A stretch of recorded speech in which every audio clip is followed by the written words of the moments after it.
Allahu Akbar, Allah.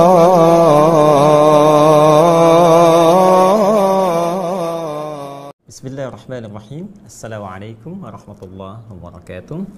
Alhamdulillahi wa kafa, wassalatu wassalamu ala rasulillahil mustafa wa ala alihi wa sahbihi wa man wafa, wa ba'du. Saudara-saudariku, bersyukur pada Allah Subhanahu wa taala mengawali perjumpaan kita di malam hari ini. Alhamdulillah, Allah masih memberikan kepada kita kesempatan, kekuatan iman, kesehatan, dan semoga pula istiqamah dalam beribadah kepada Allah Subhanahu wa taala. Kita bermohon semoga seluruh rangkaian aktivitas yang telah kita tunaikan menjadi bagian dari titian amal ibadah kita yang diikhlaskan oleh Allah Subhanahu wa taala sampai dengan detik kali ini. Mengawali perjumpaan kita di Aqsa Al-Quran Sunnah Solution edisi malam hari ini, seperti biasa kita memohon kepada Allah semoga Allah berkenan menguatkan jiwa hamba-hambanya yang sampai malam hari ini belum bersyahadat, belum berislam. Semoga mampu bersyahadat, berislam sebelum wafat kembali kepada Allah Subhanahu wa taala. Pun juga dengan kita semua, semoga kita senantiasa dijaga oleh Allah dan dicurahkan rahmat, perlindungan, ampunan, pun demikian dengan kekuatan untuk beribadah sebaik yang bisa kita lakukan sebelum pulang menghadap kepada Allah Subhanahu wa taala.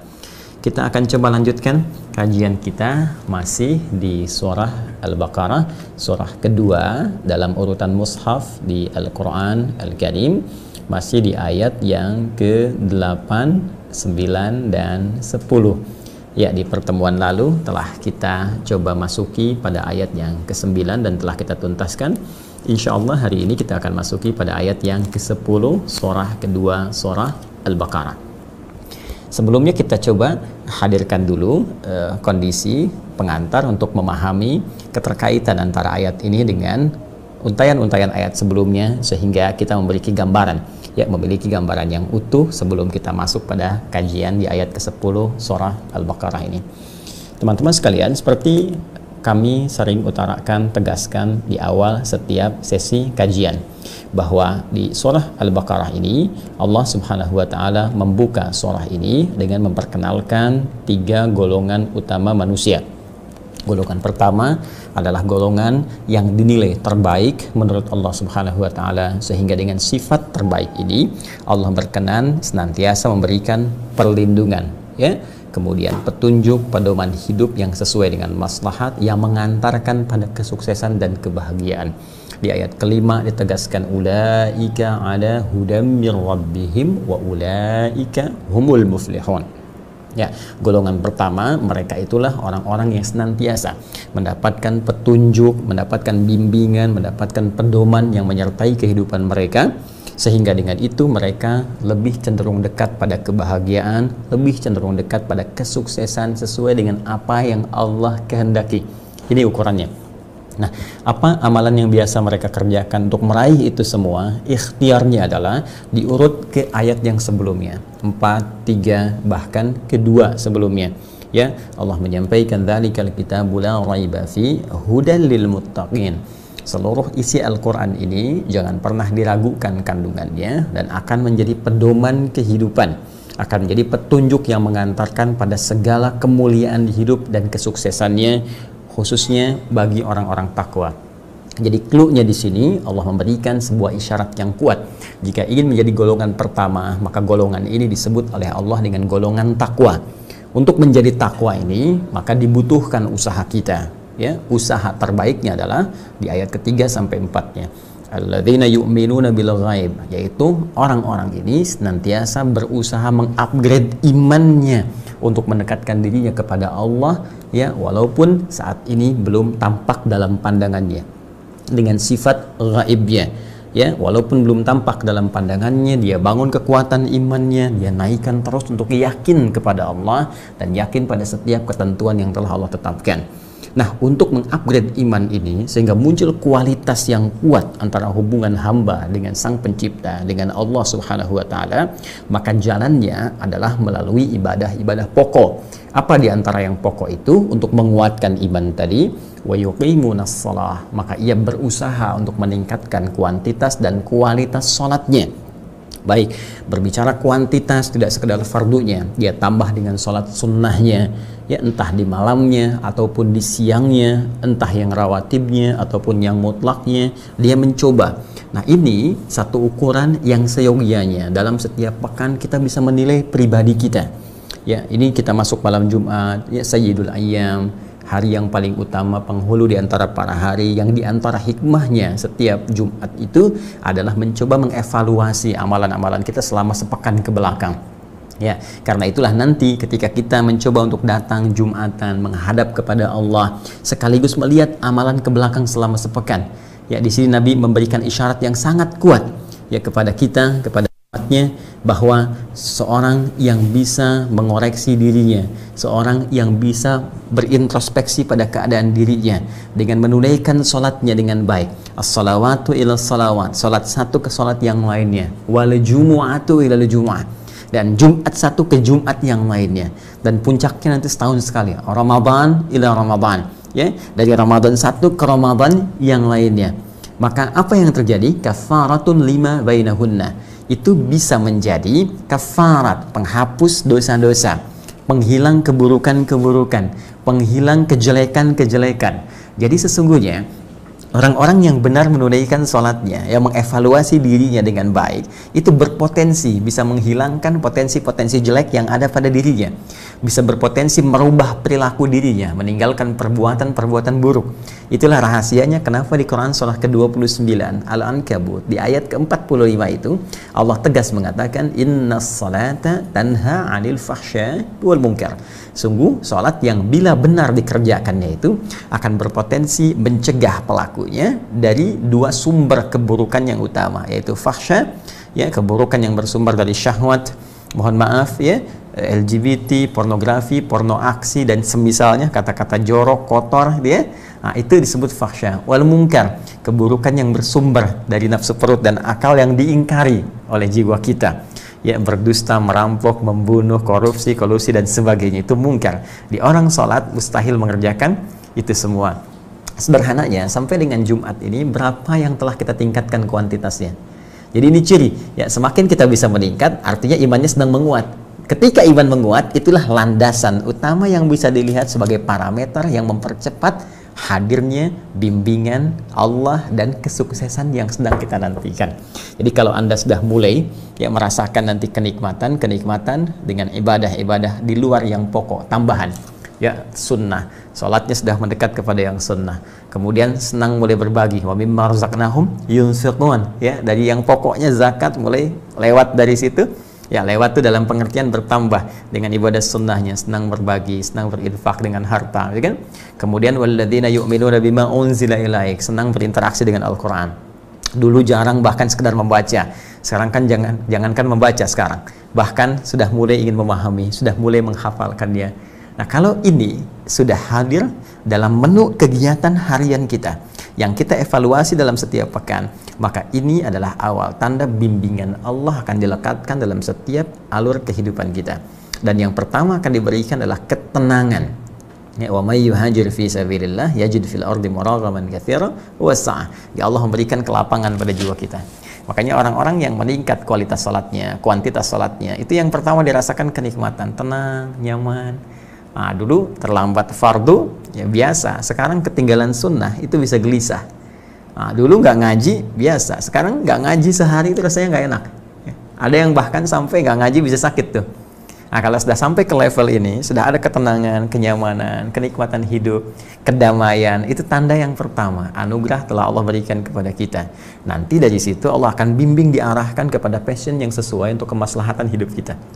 Tiba-tiba kita diantarkan ya pada arah hidup yang lebih baik, lebih terukur, lebih mulia, jauh dari sifat-sifat fata morgana dunia yang sebelumnya. Jadi ukurannya tuh kesuksesan bukan ukuran dunia. Ya, uang harus berapa dihasilkan dalam tahun ini, pekerjaan berapa yang harus diraih. Ukurannya bukan itu. Ukurannya apakah setiap perilaku, tindakan, sikap, sifat kita mendapatkan ridha Allah atau tidak. Itu ukurannya. Ya, sebab ketika seseorang berusaha dan Allah ridha, ya jangankan ukuran harta benda, segala apapun yang dibutuhkan dalam hidupnya, itu bahkan sebelum dia minta, Allah sudah siapkan untuk dirinya. Ketika Allah ridha, itu yang pernah saya sampaikan dalam kisah Sayyidah Maryam alaihissalam itu. Ya, ketika pamannya sudah menyiapkan berbagai kebutuhannya, Allah berkehendak bahkan sebelum didatangkan sudah ada. Ya, kullama dakhala 'alaiha Zakaria al-mihraba, kullama dakhala 'alaiha Zakaria al-mihraba wajada 'indaha rizqa. Setiap kali mengantarkan kebutuhan Maryam di mihrab itu sudah didapati segala kebutuhannya. Sampai berkata, qala ya Maryamu anna laki hadza? Qalat huwa min 'indillah. Beliau berkata, Maryam, dari mana semua ini? Apa jawabannya? Huwa min 'indillah. Semua Allah yang siapkan. Masih ingat di Quran surah ke-65? Ya, di akhir ayat kedua, di awal ayat ketiga itu, wa may yattaqillaha yaj'al lahu makhraja wa yarzuqhu min haitsu la yahtasib. Supaya orang tidak menyimpulkan ini khusus untuk seseorang saja, Allah langsung pertegas, ini berlaku untuk semua hamba yang ingin mengupgrade dirinya menjadi manusia takwa. Siapa yang mampu meningkatkan, mengupgrade selalu ketakwaannya kepada Allah, akan diberikan solusi-solusi kehidupan, jalan keluar dari setiap persoalan yang sedang dialami. Wa yarzuqhu min haitsu la yahtasib, dan diberikan rizki bahkan dari sisi yang tidak dia duga. Ini golongan pertama. Kenapa penting saya terus ingatkan dalam setiap pertemuan akan golongan pertama ini? Sungguh teman-teman sekalian, sifat takwa ini, inilah yang mesti kita jaga. Ini rahasia kehidupan kita sampai kembali kepada Allah Subhanahu wa Ta'ala. Karena saat kita hidup, potensi ini sudah ditanamkan dalam jiwa kita, dan kita akan bawa menghadap kepada Allah. Itu sejak roh kemudian menyatu dengan jasad, maka sifat takwa ini sudah Allah lekatkan pada jiwa kita. Quran, ya, surah Asy-Syams, surah ke-91, di ayat yang ke-7 sampai 10 itu, ya, ketika Allah menyampaikan wa nafsi wa ma sawwaha fa'alhamaha fujuraha wa taqwaha. Ketika penciptaan sempurna, ya, Allah telah tetapkan dengan menyatukan roh dengan jasad, disatukan. Kemudian, ya, di Quran surah ke-15 itu, ya, ayat ke-28 sampai 29-nya, ketika Allah berfirman wa nafakhtu fihi min ruhi, tentang penciptaan Adam alaihissalam. Ketika jasadnya sudah ada, ditiupkan rohnya. Roh ketika masuk ke dalam jasad itu disebut dengan nafas, ya, wa nafsi wa ma sawwaha. Ketika nafas terbentuk dan disempurnakan itu dengan memberikan potensi diantaranya takwa, fa alhamaha fujuraha wa taqwaha. Dan takwa ini itu yang kita bawa sampai kita wafat. Karena itu dalam setiap ta'lim diingatkan, bahwa bahkan dalam setiap khutbah Jumat Nabi mengingatkan, menyitir Quran surah ketiga Ali Imran di ayat 102 itu, ya ayyuhalladzina amanu taqullaha, ya, haqqa tuqatih wa la tamutunna illa wa antum muslimun. Hei orang-orang yang telah menyatakan dirinya beriman, tingkatkan takwamu kepada Allah dengan serius, dengan cara yang benar, dan jaga itu sampai engkau wafat. Jangan sampai engkau wafat kecuali menjadi pribadi yang tunduk kepada ketentuan-ketentuan Allah Subhanahu wa Ta'ala. Bahkan silahkan cek seluruh amal ibadah kita, ketika kita tunaikan, dalam rangka apa wujudnya? Wujudnya dalam rangka membentuk kita menjadi pribadi yang takwa. Bukankah saat Ramadan kita puasa? Apa muaranya? Takwa. Al-Baqarah, Quran surah kedua ayat 183. Ya ayyuhalladzina amanu kutiba alaikumus shiyam kama kutiba alal ladzina min qablikum la'allakum tattaqun. Ya, esensi haji takwa. Quran surah kedua Al-Baqarah ayat 197. Al-hajju asyhurum ma'lumat faman farada fihinna al-hajja fala rafatha wala fusuqa wala jidala fil hajj wa ma taf'alu min khairin ya'lamuhu Allah wa tazawwadu fa inna khairaz zadi taqwa. Puncak pergaulan terbaik takwa yang paling mulia. Quran surah ke-49 ayat ke-13. Ya ayyuhan nasu inna khalaqnakum min dzakarin wa untha wa ja'alnakum syu'uban wa qabail, ya, lita'arafu inna akramakum 'indallahi atqakum. Ya, kata Allah, "Hai semua manusia, aku ciptakan kau, ada yang laki-laki, ada yang perempuan. Kemudian kau bergaul, membentuk suku-suku, membentuk komunitas-komunitas sampai bernegara dan seterusnya, ya. Kemudian engkau saling mengenal, saling hidup harmoni, dan di antara sifat harmoni yang terbaik dalam pandangan Allah adalah orang yang paling baik takwanya." Itu rahasia hidup. Jadi sederhana sebetulnya. Ingin bahagia, takwa. Ingin sukses, takwa. Ingin damai, takwa. Cukuplah manusia beriman dan bertakwa, nyaman kehidupan. Kalau ada yang belum nyaman, nah tentu ada persoalan dalam meningkatkan takwanya. Ini golongan pertama. Ya, karena itu maksud saya, Kalau kita berusaha menunaikan sholat belum tenang, coba lihat sholatnya. Barangkali belum seperti yang ditunjukkan, belum seperti yang diarahkan oleh Rasulullah SAW. Pun dengan amal-amal lainnya. Ya, ini golongan pertama. Golongan yang kedua, dalam interaksi kehidupan kita akan ditemukan antitesis dari golongan pertama ini. Orang-orang yang sengaja memutus hubungannya dengan Allah Subhanahu wa Ta'ala karena faktor-faktor tertentu yang terkait berkelindan dengan lingkungan dia beraktivitas. Ya, maka golongan kedua ini disebut dengan kafar. Jamaknya kafaru dari ayat 6 sampai 7-nya. Innal ladzina kafaru sawa'un 'alaihim a'anzartahum am lam tunzirhum la yu'minun. Khatamallahu 'ala qulubihim wa 'ala sam'ihim wa 'ala absarihim ghishawa wa lahum 'adzabun 'adzim. Golongan yang kedua adalah golongan yang terputus hubungannya, menutup diri dalam konteks ini, ya. Dia menutup dirinya sehingga tak terhubung antara dirinya dengan petunjuk Allah Subhanahu wa Ta'ala. Ada persoalan penyumbat di bagian sumber-sumber vital informasinya, baik di akalnya atau di pendengarannya atau di penglihatannya, sehingga ketika diberikan arahan untuk bisa mendapatkan hidayah Allah itu mental, ya. Dalam pandangannya nggak bisa lihat, diberikan nasihat nggak bisa dengar, ya. Diajak berargumentasi malah menolak dengan penolakan yang luar biasa. Nah, itu bagian-bagian yang bisa membentuk seseorang kemudian tertutup hubungannya dengan Allah. Apa penyebabnya? 3 faktor utama. Jadi yang saya sampaikan, saya tegaskan, saya kuatkan di beberapa pertemuan lalu. Hati-hati ketika ada satu di antara 3 passion ini, maka kita mesti berlindung kepada Allah, belajar akan segala tantangannya, sehingga dengan itu siap mengatasi itu semua. Jangan sampai terjerumus kepada hal-hal yang bisa menghambat dan menutup hubungan kita dengan Allah, yaitu harta, tahta, dan juga keilmuan.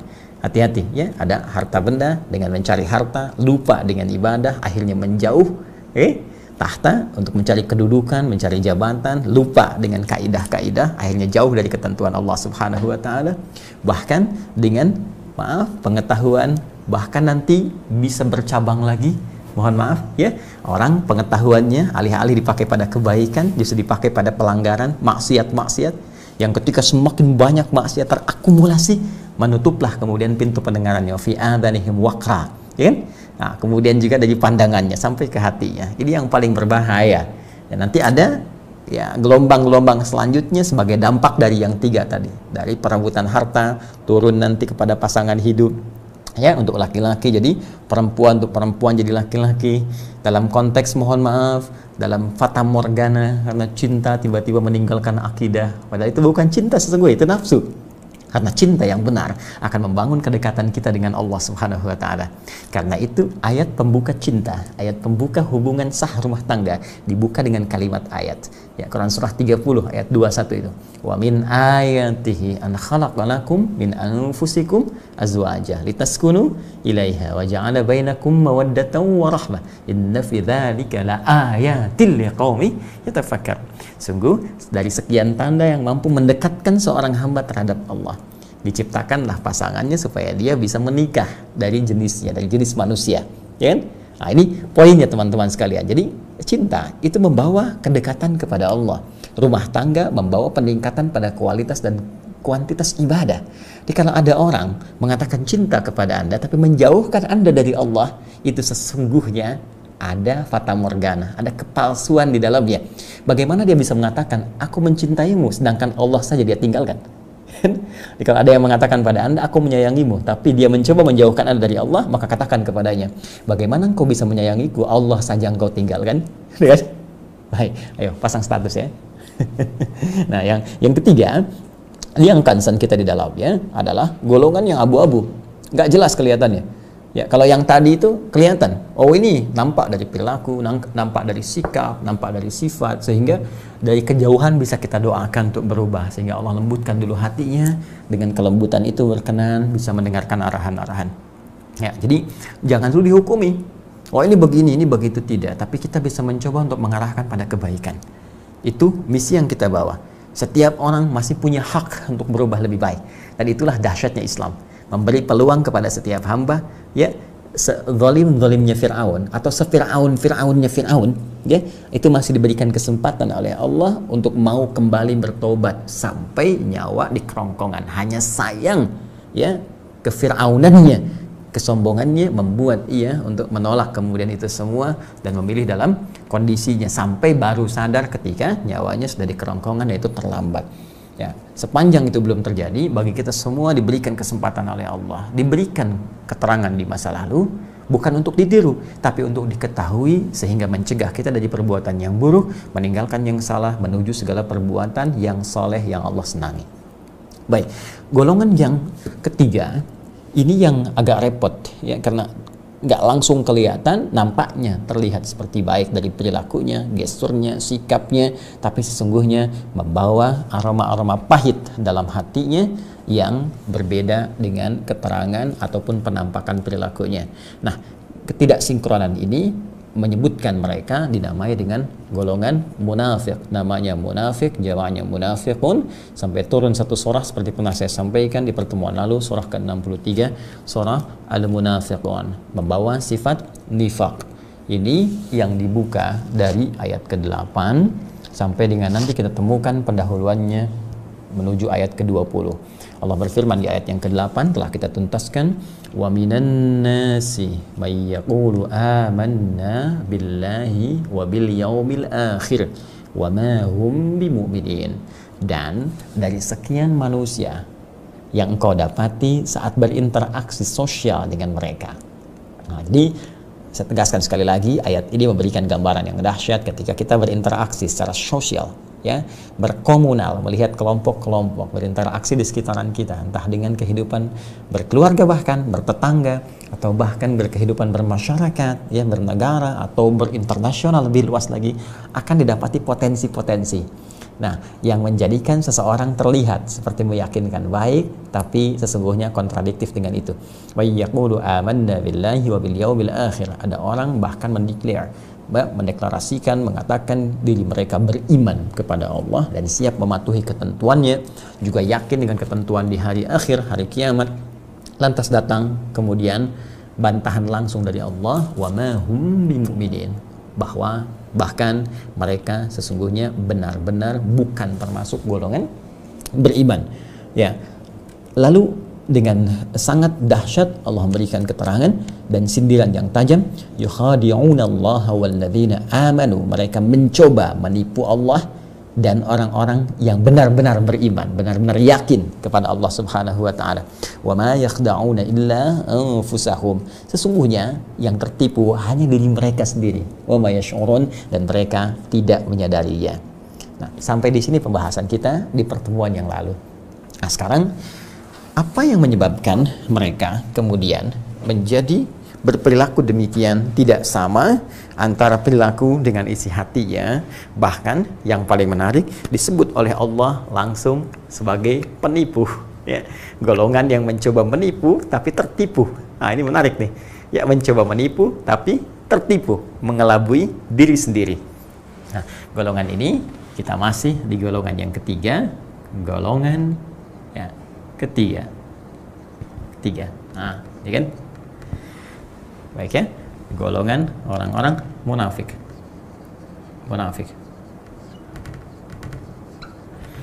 Ini mohon izin saya tegaskan, ya, supaya tidak nanti salah tafsir. Ini hanya klasifikasi saja, ya, tidak ada hubungan dengan jalan tol. Ya.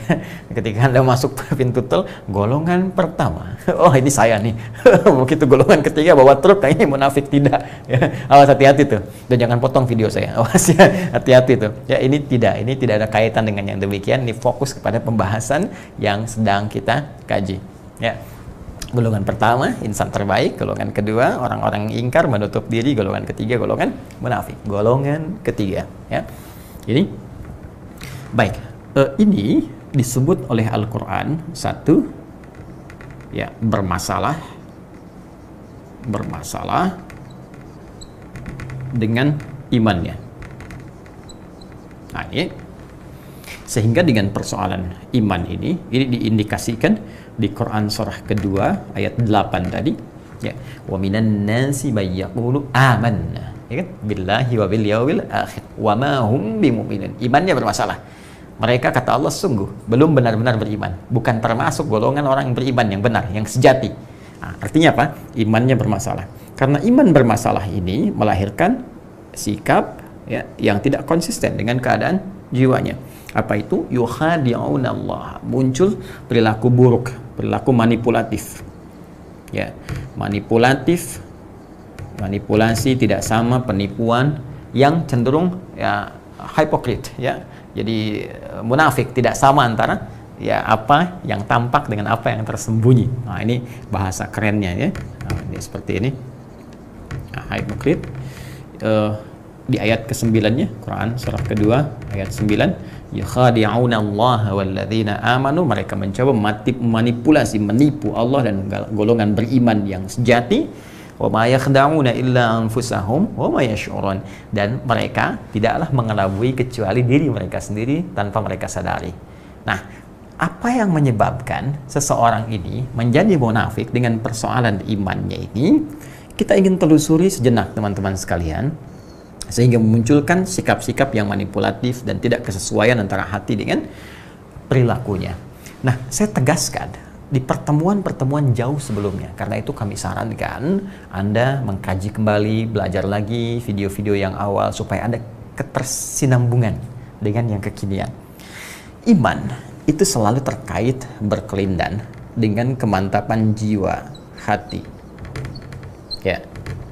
Jadi redaksi Al-Quran itu selalu memberikan satu isyarat yang tegas antara korelasi keimanan dengan kemantapan jiwa. Orang-orang yang imannya benar, ketika dia ucapkan di lisannya, yakin dengan Allah, dia ucapkan asyhadu an la ilaha illallah. Ya, aku bersaksi bahwa tiada Tuhan yang layak dipertuhankan, disembah kecuali Allah. Itu iman dengan lisannya.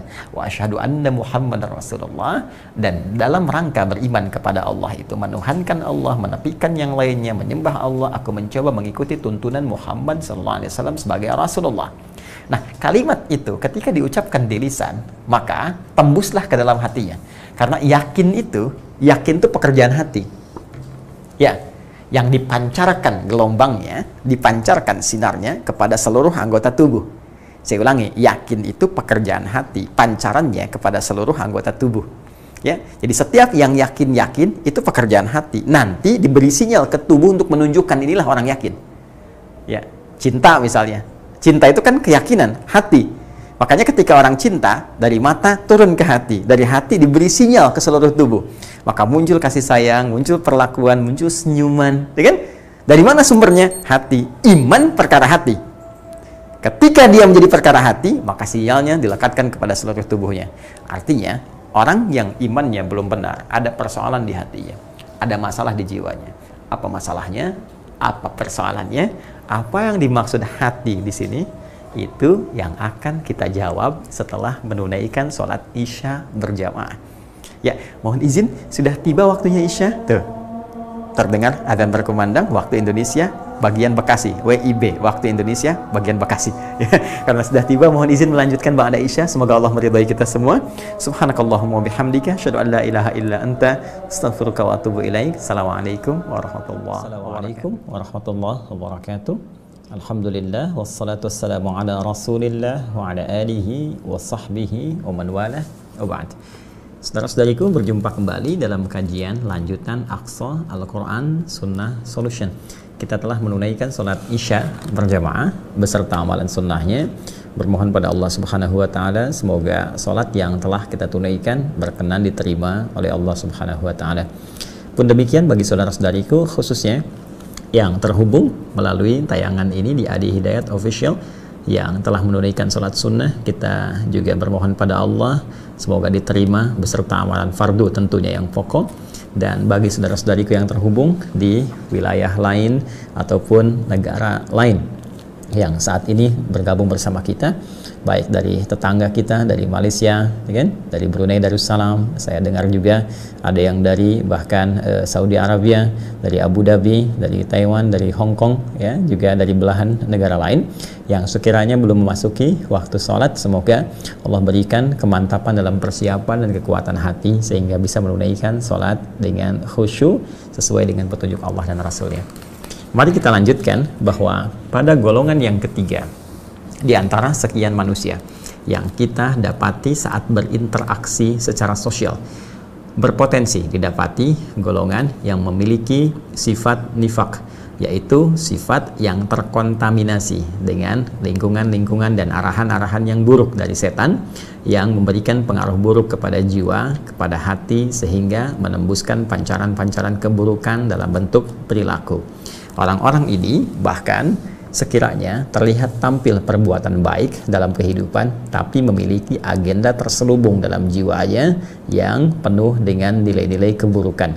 Ini sangat patut diwaspadai, disebut oleh Al-Quran dengan orang-orang munafik. Munafikun bahkan diberikan satu surah khusus untuk mereka yang menunjukkan karakteristik dan tingkat bahayanya, sehingga kita bisa menghadapi tantangan-tantangan ini saat berinteraksi. Surah ke-63, surah Al-Munafiqun, yang penjelasan pengantarnya, pembukanya didapatkan di Al-Baqarah dari ayat 8 sampai ayat ke-20 itu.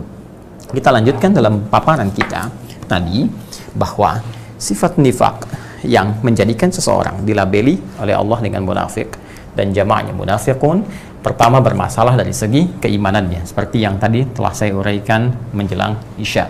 Wa minan nasi may yaqulu amanna billahi wa bil yawmil akhir wa ma hum bimu'minin. Jadi yang kemudian ditolak oleh Allah Subhanahu wa taala bukan termasuk kalangan insan beriman sejati. Sehingga dengan itu muncul perilaku manipulatif yang menghadirkan sikap yang tidak sama dengan keadaan jiwa, keadaan hatinya. Kemudian yang kedua, kaidah iman itu seringkali ditegaskan dan ditautkan oleh Allah dengan keadaan hati, keadaan jiwa.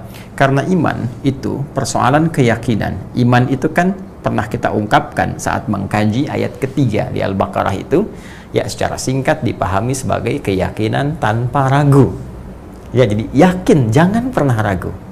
Orangnya disebut mukmin. Jadi mukmin itu yakin, jangan ragu. Kalau Allah memberikan satu pedoman, yakini, kerjakan. Kalau belum paham, iman dulu. Nanti kalau sudah dikerjakan, datang hikmah. Hikmah ini yang akan membimbing kita memahami apa yang telah kita lakukan. Ya, karena bahasa iman itu bahasa hati. Ya, bahasa keyakinan. Tidak melulu harus dipahami oleh akal. Ingat baik-baik. Semua yang melekat pada keadaan manusia itu punya keterbatasan. Baik ya? Mohon maaf, sekali lagi, semua yang melekat pada manusia punya keterbatasan. Karena dia makhluk, sifat makhluk terbatas. Yang tak punya batas hanya Khaliq, sang pencipta. Karena kita makhluk, karena itu punya keterbatasan. Pendengaran kita punya keterbatasan. Kita hanya bisa mendengar di antara 20 sampai 20 ribu Hz. Ya, di luar batas itu tak mampu terdengar. Semakin jauh gelombang semakin tipis tak terdengar. Artinya pendengaran kita ada batasnya. Penglihatan ada batasan. Semakin menjauh tak terlihat, hilang. Artinya pandangan kita ada batasan. Lantas, jika pendengaran ada batasan, pandangan ada batasan, kenapa akal selalu ingin tak terbatas? Ya, sekali lagi, jika pendengaran ada batasan dan pandangan memiliki batasan, kenapa lantas kemudian akal selalu ingin tidak memiliki batasan? Ini persoalan serius. Karena itu, pasti dalam satu kesempatan ada kondisi-kondisi tertentu yang akal kita belum mampu menjangkaunya karena ada keterbatasan. Saat akal tak mampu menjangkau itu, iman yang memiliki peran. Ini dia. Ya, hati yang harus menjadi pembimbing di sini. Maka iman itu akan muncul. Apa buktinya? Lewat keyakinan. Apa bentuknya? Lewat perilaku. Maka iman dulu. Karena akal belum mampu menangkapnya, imani dulu, yakin, kerjakan dulu, nanti datang hikmah. Hikmah ini yang akan membimbing akal untuk memahami sesuai apa yang telah diyakini oleh iman. Karena itu, di dalam redaksi Al-Quran, ada diksi-diksi yang menunjuk bahwa hikmah itu bisa menjadi puncak keilmuan seseorang. Wa may yu'tal hikmata faqad utiya khairan katsira. Sungguh siapa yang telah diberikan hikmah itu telah mendapatkan karunia pengetahuan yang sangat tinggi, pemberian yang sangat dahsyat. Nah, jelas ya? Nah, jadi persoalannya di mana? Di hati. Persoalan di mana? Di jiwa. Karena setiap nilai keyakinan akan selalu melibatkan peran hati, peran jiwa. Nah, hati di sini yang dimaksud bukan organ fisik. Ya, tapi lebih terkait berkelainan dengan keadaan metafisik. Nah, kalau hati fisik itu di dalam bahasa Arab disebut dengan kabid. Ya, kaf, ba, dal. Kabid. Ini hati secara fisik, secara fisikal. organ tubuh ya, organ tubuh fisik yang disebut dengan hati itu disebut dengan kabd. Ya, pernah kalau Anda misalnya umrah atau haji, semoga yang belum insya Allah bisa dipercepat oleh Allah sesuai dengan ikhtiar kita, kan? Kita berusaha nanti dalam suasana itu, atau teman-teman yang tinggal di lingkungan Timur Tengah yang terhubung dengan kita tuh, ada sekarang yang terhubung, ada yang di Saudi, saya pantau ya, ada yang di Uni Emirat dan beberapa yang lainnya. Kan kalau Anda pesan shawarma misalnya ya, dan kibdah ya akhi, kibdah, kibdah, saya pengen kibdah, ya abghal kibdah, saya pengen kibdah, uridul kibdah. Nah, kibdah itu hati ya, jadi shawarma roti yang dilipat tuh ya, dalamnya untuk hatinya aja ya, ada yang ayam, ada yang kambing, ada yang macam-macam, itu kibdah, itu hati, itu fisikal ya. Tapi yang dimaksud di sini bukan yang ini ya, jadi bukan yang ini, tapi lebih kepada nilai-nilai transendental, nilai-nilai metafisik kaitan dengan nilai-nilai spiritual ya. Sehingga redaksi Al-Quran pun diksinya tidak menunjukkan dengan diksi kabd ya, kabdun, tapi menunjukkan dengan diksi yang selaras dengan pemaknaannya. Ini diantara mu'jizat Al-Quran yang menunjukkan Al-Quran bersumber dari Allah Subhanahu wa Ta'ala, bukan rekayasa Nabi Muhammad SAW ya. Nah, ini diksinya disebut dengan qalbun ya, sudah diserap ke dalam bahasa Indonesia menjadi qalbu ya, kan? Qalbun. Ini yang dimaksud hati atau jiwa, sumber kehidupan dari sisi spiritual. Namanya apa? Qalbun. Asalnya makna qalbun ini asalnya bukan hati ya, bukan jiwa.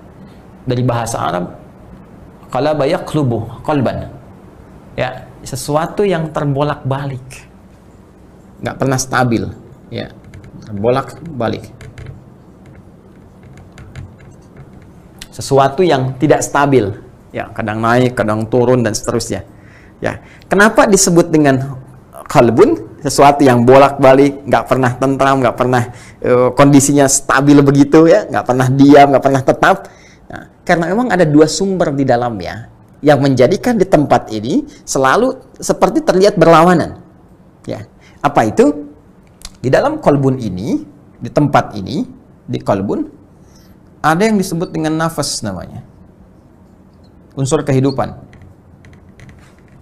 Nafas ini yang disebut dengan jiwa. Ini agak dalam ya, jadi mohon butuh fokus ke teman-teman yang sedang chat, yang apa, fokus dulu, simpan dulu chatnya ya, nanti lihat dulu ke sini supaya benar-benar paham ya. Di dalam qalbun dia ada nafas, nafsun ya, ini yang diartikan jiwa nih, sehingga hati sering disebut dengan jiwa. Ada nafas, jiwa ini sumber kehidupan, sumber kehidupan. Mohon izin fokus baik-baik ya, sumber kehidupan, bahkan diserap ke dalam bahasa Indonesia menjadi nafas. Nafas ya, seseorang masih bisa bernafas, artinya hidup kan ya. Ketika dia bergerak ada tanda-tanda kehidupan dari nafasnya, maka dia masih punya potensi untuk hidup, sumber kehidupan. Sering diartikan dengan jiwa. Nafas, nafas ini sesungguhnya apa sih hakikatnya? Nafas itu, kalau kita gali dalam literasi Al-Quran, kita akan temukan ternyata nafas itu adalah kondisi saat menyatunya roh dengan fisik. Jadi ketika roh mulai ditiupkan pada fisik seorang hamba yang telah berusia setidaknya 4 bulan dalam kandungan ibundanya, ya, dalam keadaan seorang ibu sedang mengandung, usia kandungan 4 bulan, mulai terbentuk kemudian keadaannya menjadi mudghah, sudah menjadi bahasa kedokteran sekarang ini. Ya, saya pernah sampaikan, teman-teman masih ingat nih, hadis yang paling gampang di Al-Arba'in. Ya, Al-Imam An-Nawawi punya kitab Al-Arba'in, 42 hadis. Lihat di hadis yang keempat. Ya, an Abi Abdurrahman Abdullah bin Mas'udin radhiyallahu taala anhu. Ya, qala Rasulullah sallallahu alaihi wasallam wa huwa shadiqul masduq. Inna ahadakum yujma'u fi batni ummihi 40 yawman nutfah thumma yakunu mithla dhalika 'alaqah thumma yakunu mithla dhalika mudghah thumma yursalu ilaihi al-malak ya fayanfukhu fihi ruh wa yu'maru bi katbi 40. Ya, dari Abdullah bin Mas'ud radhiyallahu taala anhu, beliau menyampaikan Rasulullah SAW pernah bersabda, sedangkan beliau orang yang selalu benar dan dibenarkan oleh orang lain. Ini yang tidak mudah. Ya, benar dan dibenarkan. Ada orang benar, orang lain menolak. Ini orang yang benar dan dibenarkan. Bukan hanya oleh kawan, lawannya pun mengakuinya. Hanya karena perkara-perkara tertentu, ya khawatir hilang pengaruh, khawatir hilang kedudukan, khawatir macam-macam sehingga menolak. Padahal mereka sendiri membenarkannya. Jelas ya? Nanti kisahnya lain dalam aspek sejarah. Apa yang disampaikan Rasulullah SAW, setiap Anda, anak cucu Adam, akan melalui proses penciptaan, terbentuk dalam perut ibundanya saat ia mengandung. 40 hari pertama masih berbentuk pancaran spermatozoa bergabung dengan ovum, berproses. 40 hari kedua berbentuk zigot, mulai menempel di dinding rahim. Kemudian 40 hari yang ketiga mulai bentuk mudghah, ya, sekerat daging mulai ada bentuknya. Nah, ini sudah jadi istilah kedokteran ya, sekarang ini mudghah, ya. 40 hari ketiga 120 hari usia 4 bulan paling gampangnya. Ya, dalam 4 bulan ini kemudian diutus malaikat, tsumma yursalu ilaihil malak, ya, dan diperintahkan dia untuk meniupkan roh dengan izin Allah. Fayanfukhu fihi roh. Jadi ketika roh itu ditiupkan, menyatu dengan fisik jasad, jadi usia 4 bulan. Jadi 4 bulan di kandungan ibunda itu sudah ada rohnya. Ya, bahkan nanti sudah mulai ada komitmen dengan Allah Subhanahu wa taala, diisyaratkan di Quran surah ke-7 Al-A'raf ayat 172. Wa idz akhadha rabbuka min bani adama min zuhurihim dzurriyyatahum wa ashhadahum ala anfusihim alastu bi rabbikum qalu bala syahidna. Ya, ini poinnya. Jadi nanti dalam setiap anak cucu Adam diambil komitmen perjanjian dengan Allah untuk mengimani Allah, bersyahadat, ya kan? Meyakini Allah sebagai Rabb yang layak untuk dipertuhankan, satu-satunya yang harus disembah, dan semua bersyahadat. Hanya nanti ketika dia terlahir dalam keadaan fitrah, kullu mauludin yuladu 'alal fitrah, cuma lingkungan yang merubah dia menjauh dari Allah. Fa abawahu yuhawidanihi aw yunassiranihi aw yumajjisanihi. Poinnya kembali ke awal, ketika ditiupkan roh ini, roh mulai menyatu dengan fisik. Ketika roh menyatu dengan fisik, maka jadilah kemudian roh itu menjadi nafas namanya, sumber kehidupan. Karena kalau sudah masuk roh, ya hidup dia. Maka jadilah roh itu sumber kehidupan, disebut dengan nafas. Itu yang disebut redaksi di Quran surah ke-91 itu, ya, di ayat yang ke-7 itu. Wa nafsi wa ma sawwaha. Wa nafsi wa ma sawwaha. Dan ketika nafas mulai terbentuk, artinya roh mulai masuk kepada fisiknya, sudah mulai punya dia sumber kehidupan, sudah jadi nafas dia, dan sempurnalah penciptaan manusia itu dalam konteks jadi hidup dia. Jadi di sini ingin ditegaskan seseorang bernama manusia, ya, manusia. Kalau kita gali dulu, ya, anatomi hidup manusia, bukan fisiknya, ya. Jadi terbentuk fisiknya dulu, fisik secara sempurna. Quran surah ke-15 ayat ke-28, wa idz qala rabbuka lil malaikati inni khaliqum basyara min salsalin min hama'in masdun. Teruskan ayatnya, fa idza sawaituhu, maka jika aku telah sempurnakan, ya, bentuk fisiknya. Jadi sawwa, fa idza sawaituhu. Quran surah 15 ayat 28 sampai 29, teruskan bahkan ke-30-nya. Ya, fa idza sawaituhu, maka jika aku telah sempurnakan, sawwa yusawi. Ya, sawaituhu. Sawaituhu. Ini sawwa. Yusawi sawaituhu. Maka jika aku telah sempurnakan keadaan fisiknya, wa nafakhtu fihi min ruhi. Nah, kemudian setelah itu ditiupkan roh. Ya, ditiupkan roh dengan izin Allah Subhanahu wa taala. Sumbernya dari Allah, ditiupkan. Maka rohnya mulai masuk, roh. Nah, maka manusia disebut manusia itu kalau ada tampilan fisiknya plus rohnya, dan nanti diutamakan dengan akal yang mengikat antara hubungan roh dengan fisik. Di sini ada akal. Ini yang membedakan manusia dengan binatang nanti, ya. Dia punya akal. Jadi seorang disebut manusia kalau ada fisiknya, rohnya, dan akalnya. Nanti fungsi akal dilatih lewat pendidikan, fungsi roh dilatih lewat ibadah, fungsi fisik dilatih, dikuatkan lewat makanan, ya. Ya, yang masuk ke dalam tubuh kita. Makanya semua punya nutrisinya masing-masing, ya. Teruskan. Nah, fokus. Mohon maaf. Nah, jadi kalau hilang misalnya rohnya, tinggal fisik dengan akalnya, ya, dan ini nggak ada karena ini unsur kehidupan, maka meninggal seseorang. Kalau rohnya sudah tidak ada, makanya sering orang katakan kan, orang meninggal dicabut rohnya, gitu kan, sehingga hilang nafasnya, maka selesai kehidupannya. Kalau tidak ada akalnya, nggak berfungsi roh dengan fisik, maka di sini lemah dia, ya. Bahkan ada hewan nanti, ya, bukan tidak akal, tidak ada. Kalau hewan tidak ada akal sama sekali. Jadi kalau akalnya hilang, cuma ada roh dengan fisik, ini binatang. Ya beda kalau manusia ada akalnya. Apakah berfungsi atau belum berfungsi itu bergantung kepada apa yang diberikan bekal kepadanya. Baik. Kalau hilang fisiknya, roh dengan akal saja, nah, itu gentayangan namanya. Jadi semua tiga unsur ini mesti ada. Yang sekarang kita fokus di antara tiga ini, ketika roh ditiupkan kepada fisik, maka fisik mulai sempurna sebagai manusia, mulai bergerak, mulai beraktivitas, mulai ada sumber kehidupan. Sumber kehidupan itu yang disebut dengan nafas. Dalam bahasa kita bernafas. Begitu rohnya masuk, maka dia mulai bisa bernafas. Nafas itu dari redaksi Al-Quran, dari nafs. Ya, maka disebut di Quran, surah ke-91 Asy-Syams. Ayat ke-7 itu. Ya, perhatikan. Wa nafsin wa ma sawwaha. Dan demi nafas yang telah sempurna penciptaannya. Nih, sawaitu. Kenapa sempurna? Balik ke Quran surah 15 ayat 28 sampai dengan 30 tadi. Ya, fa idza sawaituhu, kalau aku telah sempurnakan penciptaan fisik itu, wa nafakhtu fihi min ruhi. Roh ditiupkan. Begitu roh masuk ke fisik, sempurnalah kemudian awal kehidupan sebagai seorang manusia mulai bisa bergerak. Maka roh di sini memiliki nama baru, namanya disebut dengan nafas. Kalau roh sudah masuk kepada fisik, nama roh berubah menjadi apa? Nafas, sebagai isyarat bahwa di sini manusia sudah mulai bisa bernafas karena ada rohnya. Roh sebagai sumber kehidupan, sumber pernapasan. Karena itulah kemudian roh sering diartikan dengan jiwa, nafas sering diartikan dengan jiwa. Pertanyaannya, di mana tempatnya nafas ini? Di mana tempatnya jiwa ini? Nah, tempatnya ditempatkan di kolbu. Ini namanya.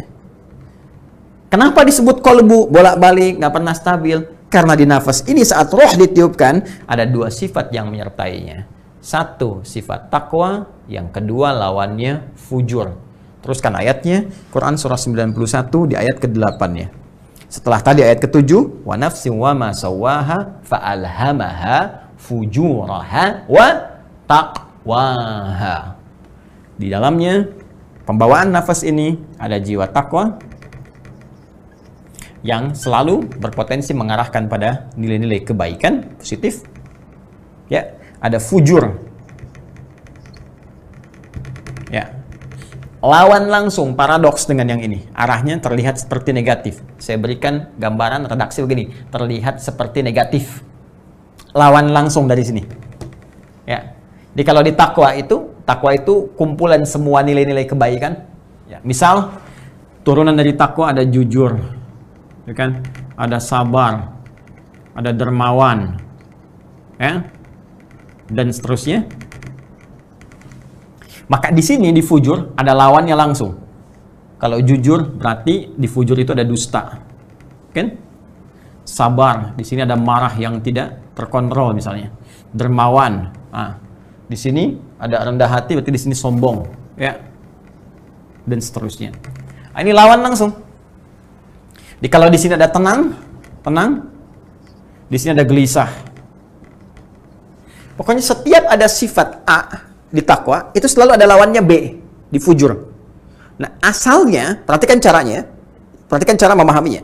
Sifat fujur ini diciptakan bukan ingin membuat keadaan manusia bermasalah, menjadi jelek, bukan. Awalnya ini dicipta, konsepsinya adalah untuk menjadi katalis. Ya, mengangkat, berusaha, menaikkan supaya yang takwa ini naik. Sebab, perhatikan baik-baik, kalau tidak ada marah, mustahil diketahui sabar. Kalau nggak ada gelisah, bagaimana bisa mendapatkan ketenangan?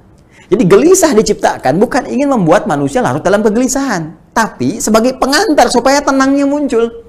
Marah diciptakan bukan ingin membuat manusia pemarah, tapi supaya sabarnya muncul. Sebab kalau nggak kelihatan marah, nggak mungkin ketahuan sabar. Ya, kalau mau cek begini deh, mau cek ya. Suami pulang dari kantor, ya maaf nggak ada hujan, nggak ada badai, nggak ada angin, nggak ada apapun, situasi normal, pulang aja.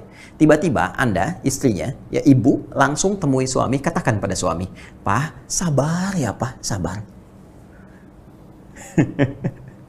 Kira-kira gimana respon suami? Ya paling dia berkata, "Mama kenapa? Sehat?" Ya. Baik, ini pasti ada pemicu kan? Nah, karena itu nanti cara pandang di Al-Quran itu indah. Setiap mendapatkan persoalan, cara melihatnya jangan dilihat sebagai masalah. Dilihat sebagai katalisator. Ini adalah pengantar kepada nilai-nilai kebaikan. Sebab kalau nggak ada yang sulit, mudah nggak akan tiba. Karena itu kesulitan disandingkan dengan kemudahan. Inna ma'al usri Yusra. Jadi cara membaca sesuatu, orang Islam tuh luar biasa. Apalagi orang beriman. Orang beriman tuh mengagumkan. Ajaban li amrin mu'min. Ya, kata Nabi tuh orang beriman tuh kalau benar imannya begitu mengagumkan. Karena semua keadaannya itu baik semuanya. Ya, ketika dia dihadapkan pada kesenangan, dia bersyukur. Ketika dihadapkan pada masalah-masalah, dia bersabar. Ya, sabar itu di antara pemaknaannya adalah cara pandang melihat persoalan sebagai jembatan menuju solusi nilai-nilai kebaikan. Itu poinnya. Nah, sekarang balik supaya tidak terlampau jauh ya.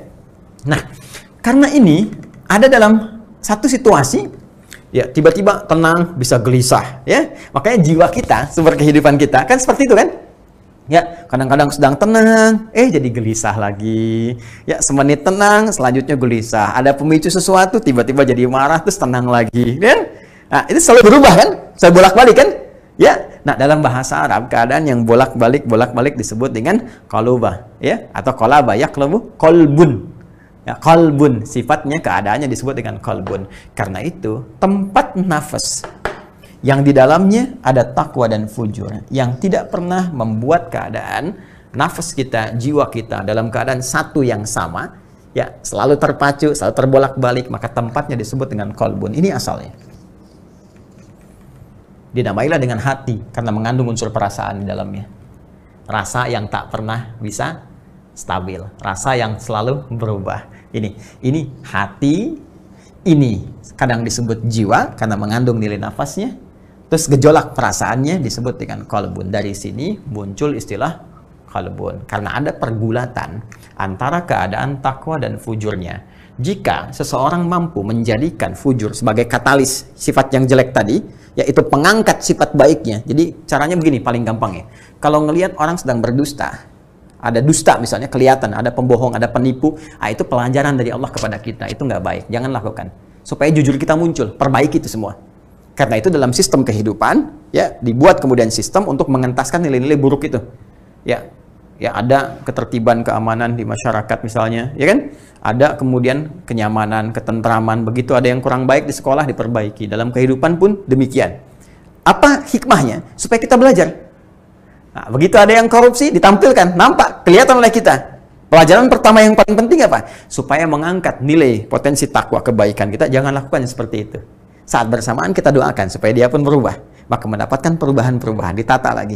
Ya masuk pesantren misalnya, ya pesantren suka miskin, pesantren macam-macam, ya dan sebagainya supaya bisa berubah kembali, lebih baik lagi. Itu asalnya. Kalau kita bisa menjadikan sifat yang terlihat seperti jelek tadi, fujur tadi, untuk mengangkat yang baiknya supaya belajar lebih baik lagi, maka akan nyaman kehidupan kita. Karena itu redaksi Al-Qur'annya mengatakan qad aflaha man zakkaha. Sungguh akan bahagia, tentram orang yang mampu menyucikan ya nafasnya. Nyuci itu apa? Nyuci itu kan bukan buang bendanya. Ya. Coba, ada nggak orang nyuci buang bajunya? Tidak kan? Tapi buang kotorannya kan? Karena bajunya kotor, ya. Kemudian dicuci. Ini agak dalam ya, mohon deh baik-baik simak baik-baik pelan-pelan. Ya, karena bajunya kotor, dia cuci. Kalau nggak ada kotoran, kan nggak dicuci kan? Belum pernah saya lihat ada orang nyuci baju bersih. Pasti baju kotor. Dan yang dicuci bukan membuang pakaiannya, membuang kotorannya. Ya. Setelah kotorannya hilang, bersih kan? Maka bajunya bisa digunakan kembali setelah diproses, dijemur, setrika dan sebagainya. Nah, sekarang perhatikan baik-baik. Artinya mencuci itu, ya kan? Cuci untuk menghilangkan kotornya. Supaya tampak bersihnya. Nah, pengertian terbaliknya, bersih itu bisa diketahui kalau ada kotornya. Kalau nggak ada kotor, maka nggak akan ketahuan bersihnya. Di kotoran itu muncul, sebetulnya bukan ingin menjadikan keadaannya kotor, tapi supaya bersihnya muncul. Sebab kalau nggak ada kotor, kebersihan itu nggak akan mungkin bisa ada. Ya, justru dengan kotoran itu, bersih itu terjadi. Ikhtiar itu muncul, amalan itu terjadi. Pun demikian dalam kehidupan kita, makanya indah bahasa Al-Quran itu. Qad aflaha man zakkaha. Kita itu bukan ingin menghilangkan sifat fujurnya, bukan. Tapi ingin belajar supaya yang potensi-potensi jelek dalam hidup bisa dibasuh. Jadi dimunculkan sifat fujur, dimunculkan ini marah, dusta, sombong. Ini kan sifat, bukan ingin supaya kita menjadi sombong, bukan. Tapi supaya belajar, lawannya supaya muncul, ini kelihatan. Sebab kalau kotor nggak ada, bersih nggak akan muncul, tindakan nggak akan ada. Karena itu sifat-sifat ini ya diciptakan ini untuk melatih supaya yang baiknya muncul. Jadi kalau Anda melihat orang sedang sombong, ini pelajaran. Oh, ini nggak bagus, kita mesti baik. Dan doakan orang itu supaya jadi baik. Itu poinnya. Karena ini terus bergelut di dalam jiwa kita, tidak pernah stabil, maka tempatnya disebut dengan qalbun. Kalau kita bisa mengendalikan sifat yang fujur ini, dikendalikan. Tekan, takwanya naik. Maka jadilah pribadi yang paling mulia. Tenang hidupnya, aflah. Ya, aflaha yuflihu, orang yang disebut muflih. Ya, makanya orang yang bisa menaikkan sifat takwa, ya, qad aflaha man zakkaha. Ketika takwanya naik, takwa, redaksi Al-Qur'annya qad aflaha. Pakai qad ya, harfu tahqiq, jaminan, pasti orang itu akan cenderung bahagia dan sukses. Silahkan cek.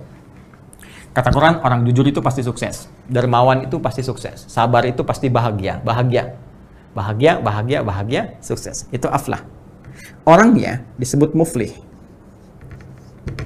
Muflih. Kalau ingin dijamakkan, tambah un di ujungnya. Muflihun. Muflihun. Tuh. Semakin ditingkatkan takwanya, takwa naik, maka cenderung mendekatkan pada kebahagiaan dan kesuksesan. Orangnya disebut dengan muflih, jamaknya muflihun. Takwa, orangnya disebut taqi kalau satu orang. Ya, taqi. Ada orang namanya Ma'ul, misalnya Ma'ul at-taqi, ya, Ma'ul sedang berusaha jadi takwa. Ya. Kalau jamak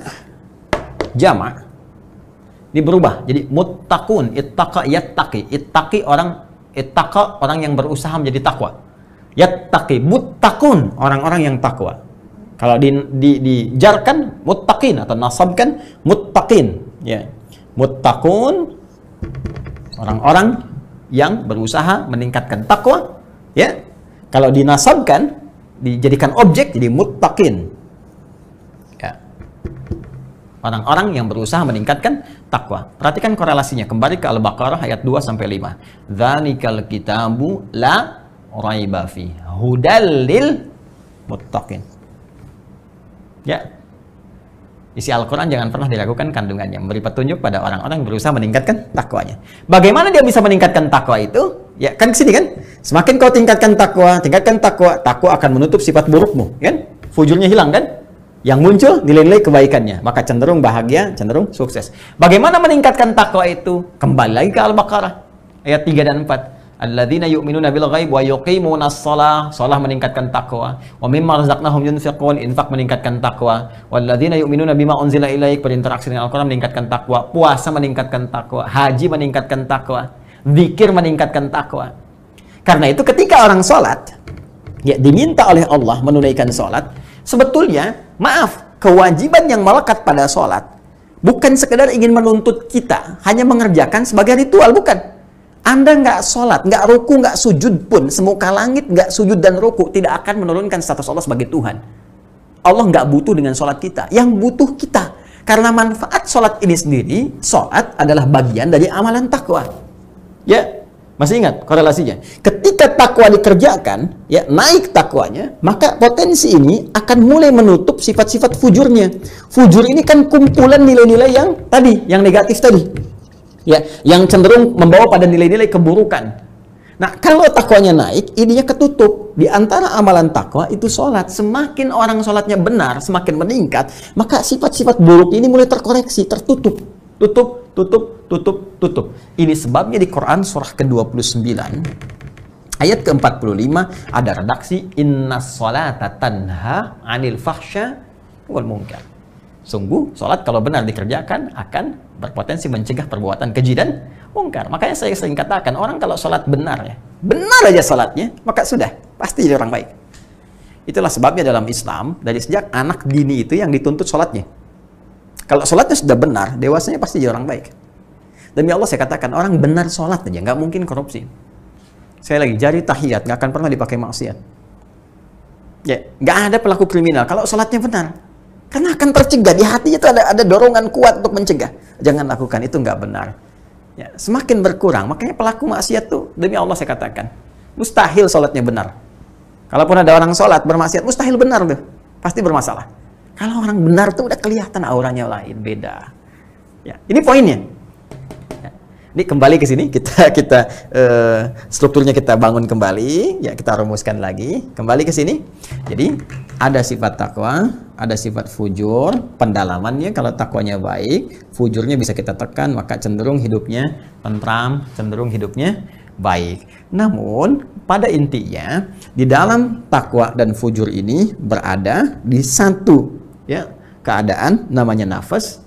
Ini sumber kehidupan kita, tempatnya di qalbun tadi, karena ada pertarungan antara takwa dengan fujur.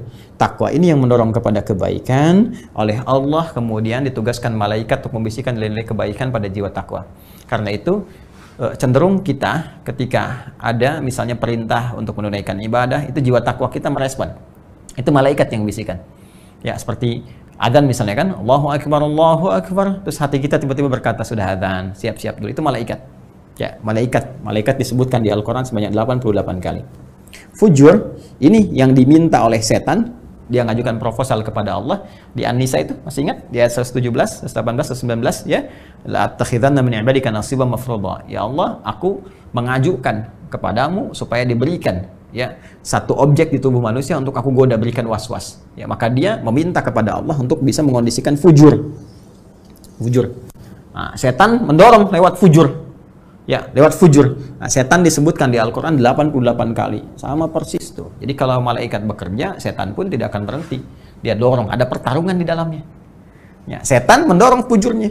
Dia tenang baru adzan, belum qomat, tenang baru qomat, duhurnya masih lama. Tuh. Ayo, musim begini kamu nggak ada uang, udah rampok aja, udah copet aja, jambret, begal aja. Itu fujur tuh. Karena tempat fujur ini nafas, alih-alih pada kebaikan, nafas, maka dipelesetkan dari sini. Ya, nafasnya dipelesetkan, diarahkan pada yang jelek. Alih-alih membawa fungsi kehidupan yang baik dengan jiwa takwa, dibawa oleh setan, terpeleset menjadi nafsu. Ya, ini yang sering dilukiskan dengan diksi nafsu.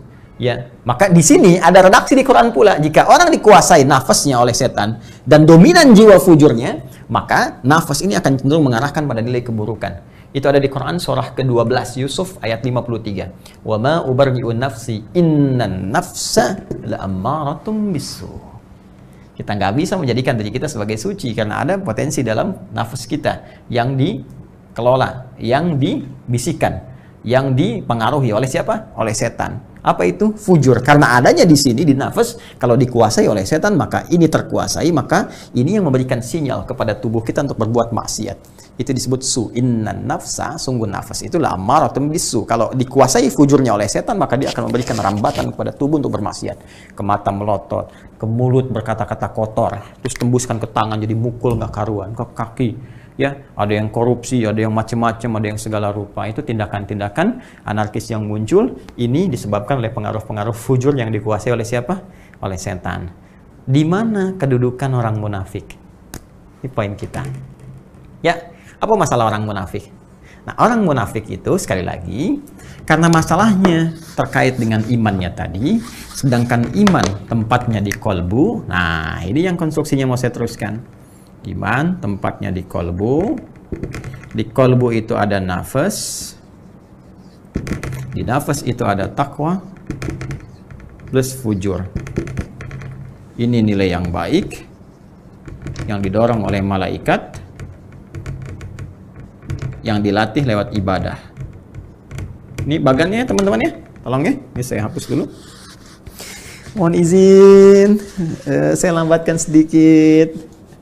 Ya, supaya mudah dipahami. Ini bahasanya agak dalam malam ini. Ya, mohon maaf. Saya berusaha menerangkan sebaik-baiknya.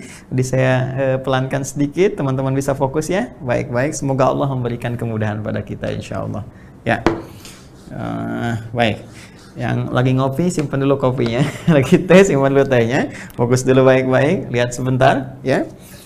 Jadi ini iman. Tempatnya di kolbu. Di kalbu ada nafas, di nafas ada potensi takwa. Takwa itu adalah kumpulan sifat-sifat kebaikan yang didorong oleh malaikat, yang dilatih lewat ibadah. Karena itu kita diminta menunaikan ibadah, misalnya salat, ya kan? Puasa, siam, haji, umrah, baca Al-Quran, ya, dan seterusnya, supaya meningkatkan ya ini potensi takwanya, sehingga lahirlah nilai-nilai kebaikan yang membentuk perilaku. Di sini muncul redaksi soleh nanti, ya. Soleh itu dari sini asalnya. Kalau ini kita naikkan, makanya nanti di Quran kalau kita cek, salat erat dengan takwa, puasa dengan takwa, haji demikian, Quran juga seperti itu, infak demikian. Ini karakteristik yang dibangun. Saat yang bersamaan ada potensi fujur yang asalnya sebetulnya katalis untuk melatih ini naik. Hanya setan di sini mengajukan proposal kepada Allah supaya dia diberikan kewenangan untuk memberikan was-was, bisikan. Jadi was-was itu sifatnya bukan paksaan. Ingat, ajakan aja. Ajakan yang halus tapi dalam, nggak kerasa gitu. Kayak air tuh, tiba-tiba ke karpet merembes basah aja. Ya, ini ajakan ya, yang sifatnya halus tapi dalam. Ya, sehingga disebut godaan lah. Ya. Orang kan kalau menggoda ke hatinya kan, ya kan? Nggak ada godaan ke fisiknya, goda itu ke hatinya. Jadi seorang ketika menggoda dengan kata-katanya tembus ke jiwanya kan, ya kan? Ya, terdengar lewat telinga, tembus kepada hati, sehingga memunculkan perasaan. Dari situ menghadirkan getaran, dari getaran menghadirkan putusan. Putusan itu bisa positif, bisa negatif. Maaf yang belum menikah, mohon dipahami dengan perasaan yang baik. Nah, ini fokus ke sini. Nah, ini setan menghadirkan was-was. Alladzi yuwaswisu fi sudurin nas. Was-was. Nah, was-was saya tegaskan sebentar. Ini sifatnya tidak memaksa, tapi mengajak. Ingat baik-baik. Karena dia mengajak, maka kita bisa menolak. Karena nggak maksa. Jadi setan itu tidak punya kewenangan memaksa. Makanya bodoh kalau ada orang ngikutin setan, karena setannya nggak maksa. Ya, karena itu ada yang menarik ketika nanti di hari kiamat. Setannya berkata, ketika dia banyak dihujat tuh, gara-gara kamu nih begini, kata dia, saya nggak maksa. Kamu aja yang ngikutin saya. Saya kan nggak maksa, kenapa kalian ikut? Makanya hati-hati. Ada saatnya nanti ya, kita bisa menertawakan setan dengan kemenangan yang telah kita raih. Godain saya dulu ya. Maaf ya. Ayo silakan nikmati neraka yang telah disiapkan. Bye. Makanya kalau sedang ada godaan pada keburukan, saya suka begitu tuh. Kalau sedang ada setan tuh ngarahkan pada keburukan, ya kalau saya lagi kesel tuh, saya khitab ya, saya ajak bicara hati saya. Saya katakan, ngapain Tan mau godain saya? Nggak akan mampu kamu. Udah, saya gak ada tugas nih. Ya, kadang-kadang ya begitu saja. Ajak bicara hati kita, istafti qalbak, tanyakan pada hatimu, tanyakan pada jiwamu. Kalau kita bersih, insya Allah Allah berikan dorongan. Ya, Allah itu akan berikan perlindungan kepada kita. Setan itu nggak punya kuasa pada orang yang imannya benar. Kalau hatinya baik, setan nggak punya kuasa. Tapi kalau kita lemah, dia masuk nih. Halus tuh. Makanya ada bahasa halusinasi. Ya, terpedaya oleh keadaan-keadaan yang buruk. Setan. Ya, lihat sini. Ya, sekarang dibuang tuh menjadi halu, gitu kan? Itu asalnya halusinasi. Fokus ini. Ini dikuasai oleh setan. Kemudian didorong ya, didorong oleh setan. Di sini disebutkan 88 kali, sini disebutkan 88 kali. Sifat-sifatnya kontradiktif dengan yang ini. Kalau ini baik, ini terlihat tidak baik. Ya, jelas? Baik, turunannya ya sifat-sifat jelek. Tindakan-tindakan buruk, sumbernya dua. Satu fakhsya, cuma dua. Kemudian mungkar. Ya, ini yang dikondisikan dari syahwat, ini yang dikondisikan dari nafsu perut dan akal. Ini yang dikelola. Ya sudah sering saya sampaikan, sehingga nanti manfaat-manfaat ibadah ini menekan ini. Jadi kalau ibadah ini benar, ininya akan ditekan. Fakhsya ditekan, mungkar ditekan. Jelas ya? Nah, naik ke sini teman-teman sekalian. Ini kalau dominan menguasai ini. Jadi kalau orang nggak pernah sholat, ninggalkan puasa, ya kan, nggak pernah mau baca Al-Quran dan sebagainya, maka ini akan naik dominan. Ya, melahirkan tindakan-tindakan yang salah. Di sini soleh, di sini salah. Dorongannya buruk, disebut su. Inna nafsa la'ammaratun bis-su. Su. Perbuatannya disebut sayyi, jamaahnya disebut dengan sayyiat. Innamat taubatu lil ladzina ya'maluna su'a bi jahalatin tsumma yatubuna min qarib. Quran surah keempat di ayat yang ke-17. Ayat 18-nya walaysat taubatu lil ladzina ya'maluna sayyiat. Keburukan-keburukan. Su, sayyi, sayyiat. Nah, sekarang fokus. Jadi kalau seorang berbuat salah, ini ya, berbuat sesuatu yang buruk, maka nanti ini ada noda nih di hatinya, pusat spiritualnya, kolbunnya. Dia mulai tertutup. Naktah sauda di hadis Muslim. Tertutup, sehingga pancaran cahaya hidayah yang Allah berikan itu nggak bisa tembus melalui keadaan-keadaan pusat informasinya. Seperti yang saya contohkan dulu. Ini ada cawan, ya kan? Gelas. Kalau masih kosong bagus kan, saya masukin apa aja masukkan. Tapi kalau sudah mulai bermaksiat, nah, berbuat satu yang keliru, melanggar ketentuan Allah, fasak, menyimpang, orangnya fasik, ya, maka mulai ada titik kotor sampai menutup begini. Kalau sudah tertutup dan keras tutupnya begini, sering berbuat maksiat, tutup sekali, gini, maka sulit masuk tuh. Ke telinga mental, ya kan? Ke mata mental, ya kan? Ke hatinya mental. Ini yang disebut innalladzina kafaru sawaun alaihim a'anzartahum am lam tunzirhum la yu'minun khatamallahu ala qulubihim. Ini karena sering banyak maksiat dipengaruhi setan, dia tertutup. Maka kita harus mohon kepada Allah untuk dilembutkan dulu penutupnya nih, supaya lembut bisa ditembus lagi. Kalau hatinya sudah mulai lembut, diberi hidayahnya lebih mudah dan cenderung kembali kepada nilai kebaikan. Nah, sekarang yang aneh, ada yang terlihat seperti terbuka, baik gitu, tapi ternyata hatinya berpenyakit. Nah, penyakitnya ini berbeda dengan penyakit-penyakit yang kufur tadi, penyakit-penyakit yang fasik tadi. Yang ini lebih kronis sifatnya, karena tidak nampak secara langsung dari perilaku. Kalau yang kufur nampak langsung dari perilaku.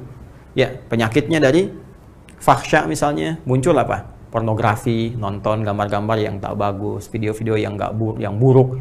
Yang itu pornografi itu akan membawa kepada tingkat yang lebih serius. Bahkan nanti ke LGBT ini riset. Dari riset ini nanti. Jadi kalau dari, mohon maaf tuh, pornografi itu candu yang sangat luar biasa. Itu pornografi itu lebih bahaya dari narkoba. Narkoba aja sudah bahaya. Ya, apalagi pornografi. Naik nanti itu pengantar kepada LGBT, itu yang paling bahaya. Ke atasnya lagi. Nah, ini teman-teman sekalian, itu fahsya. Kata-kata kotor, jorok dan sebagainya. Ya, mencuri, membunuh, merampok dan sebagainya itu mungkar. Nah, perbuatan fasik, penyimpangan, itu karena sifat-sifat tadi, fahsya dan mungkar. Nah, munafik, itu samar sifatnya. Ya, kalau fahsya dan mungkar, itu membentuk perilaku. Orang maling kan mencuri, kelihatan perilakunya ada. Tapi kalau munafik itu, perilakunya kayak baik, sikapnya baik. Padahal kebaikan itu dibangun oleh sinyal-sinyal yang kotor dari nafsunya. Itu penyakitnya, penyakit yang sangat menarik.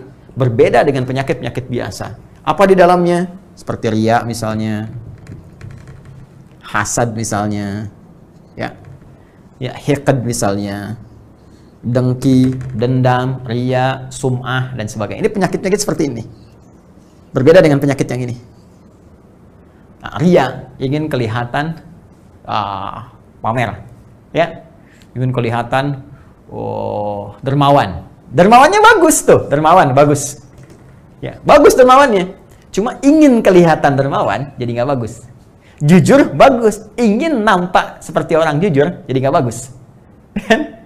Sabar bagus, ya, tapi ingin kelihatan oleh orang seperti orang sabar, itu nggak bagus, ya kan?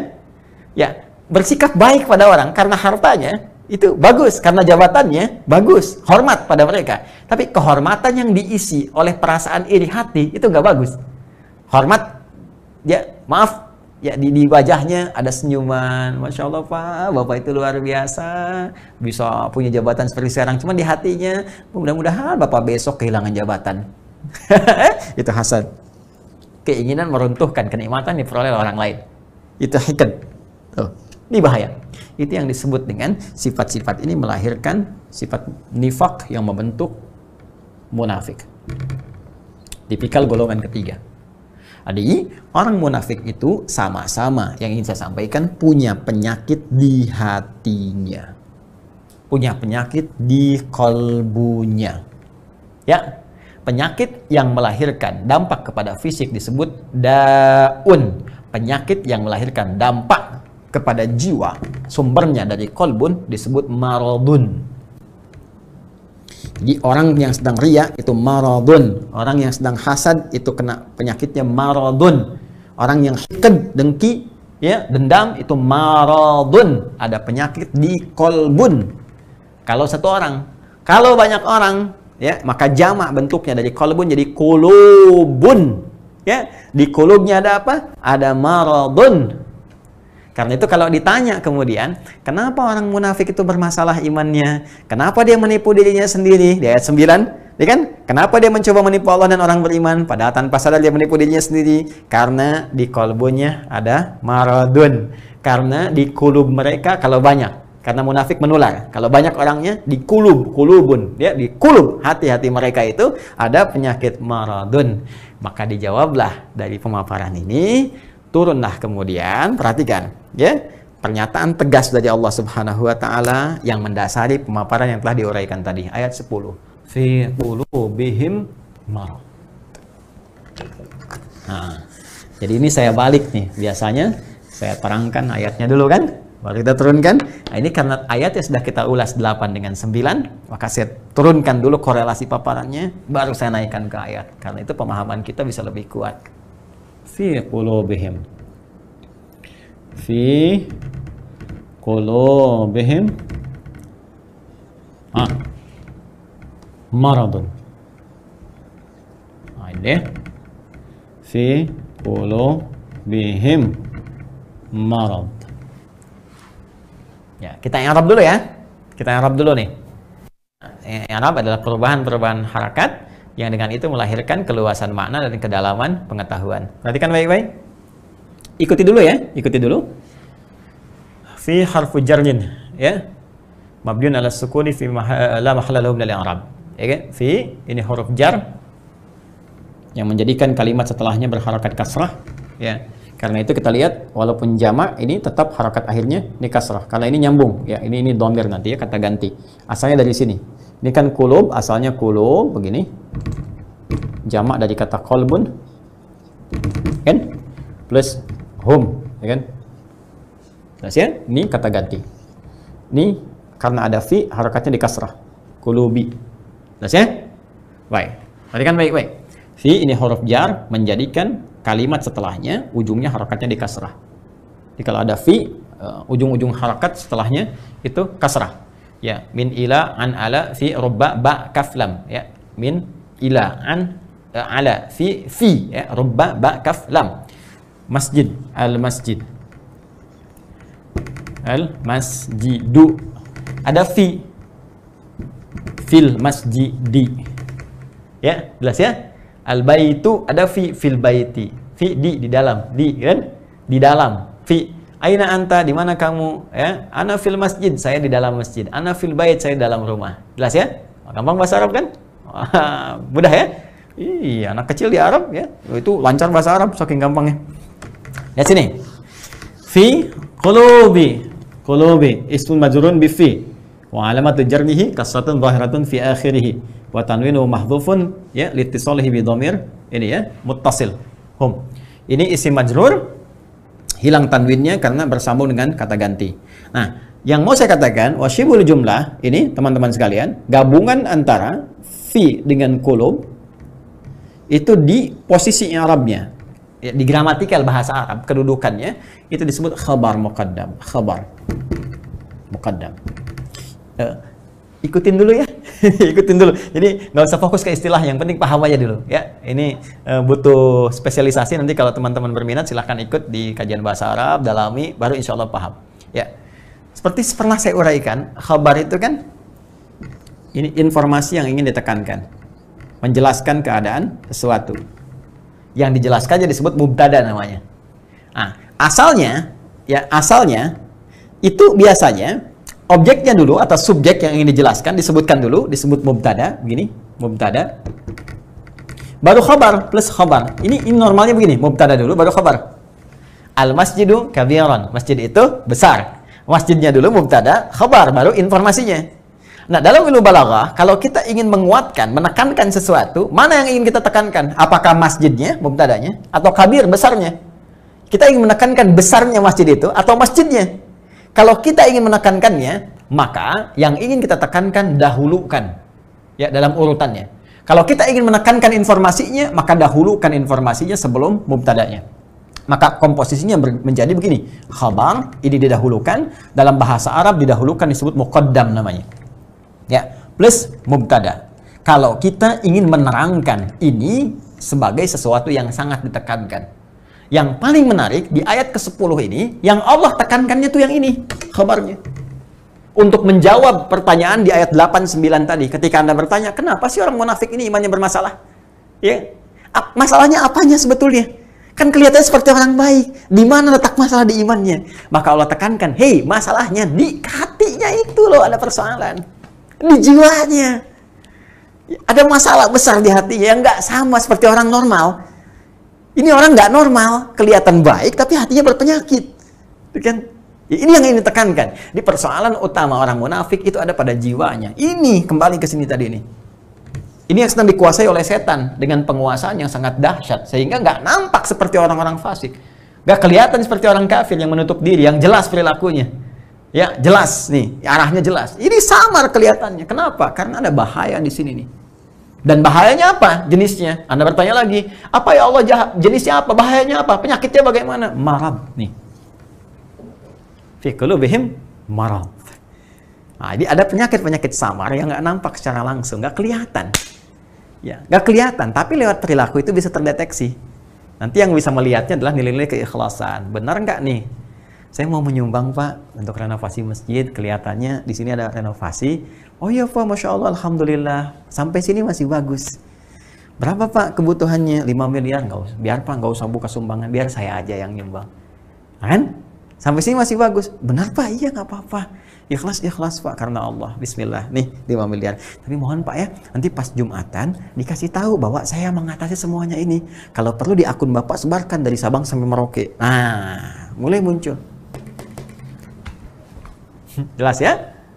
Nah, ini hal-hal demikian. Nanti kalau ini dikuasai terus, dipelihara terus, maka mulai nanti muncul tindakan-tindakan anarkis dalam kehidupan. Terbawa nanti. Mula-mula nggak enak fisik. Ini penyakit munafik ini berbahaya. Marad itu lebih berbahaya daripada da. Ya, pusing karena penyakit fisik. Ya, telat makan, asam lambung naik, pusing dan sebagainya. Itu obatnya obat fisik. Dawa, minum sesuatu, ya enak, nyaman, sudah selesai. Tapi karena munafik, ini bahaya. Pusing karena ria, repot tuh. Obatnya nggak ada di rumah sakit. Ya, silahkan datang ke rumah sakit, konsultasi pada dokter spesialis. Saya pusing dok.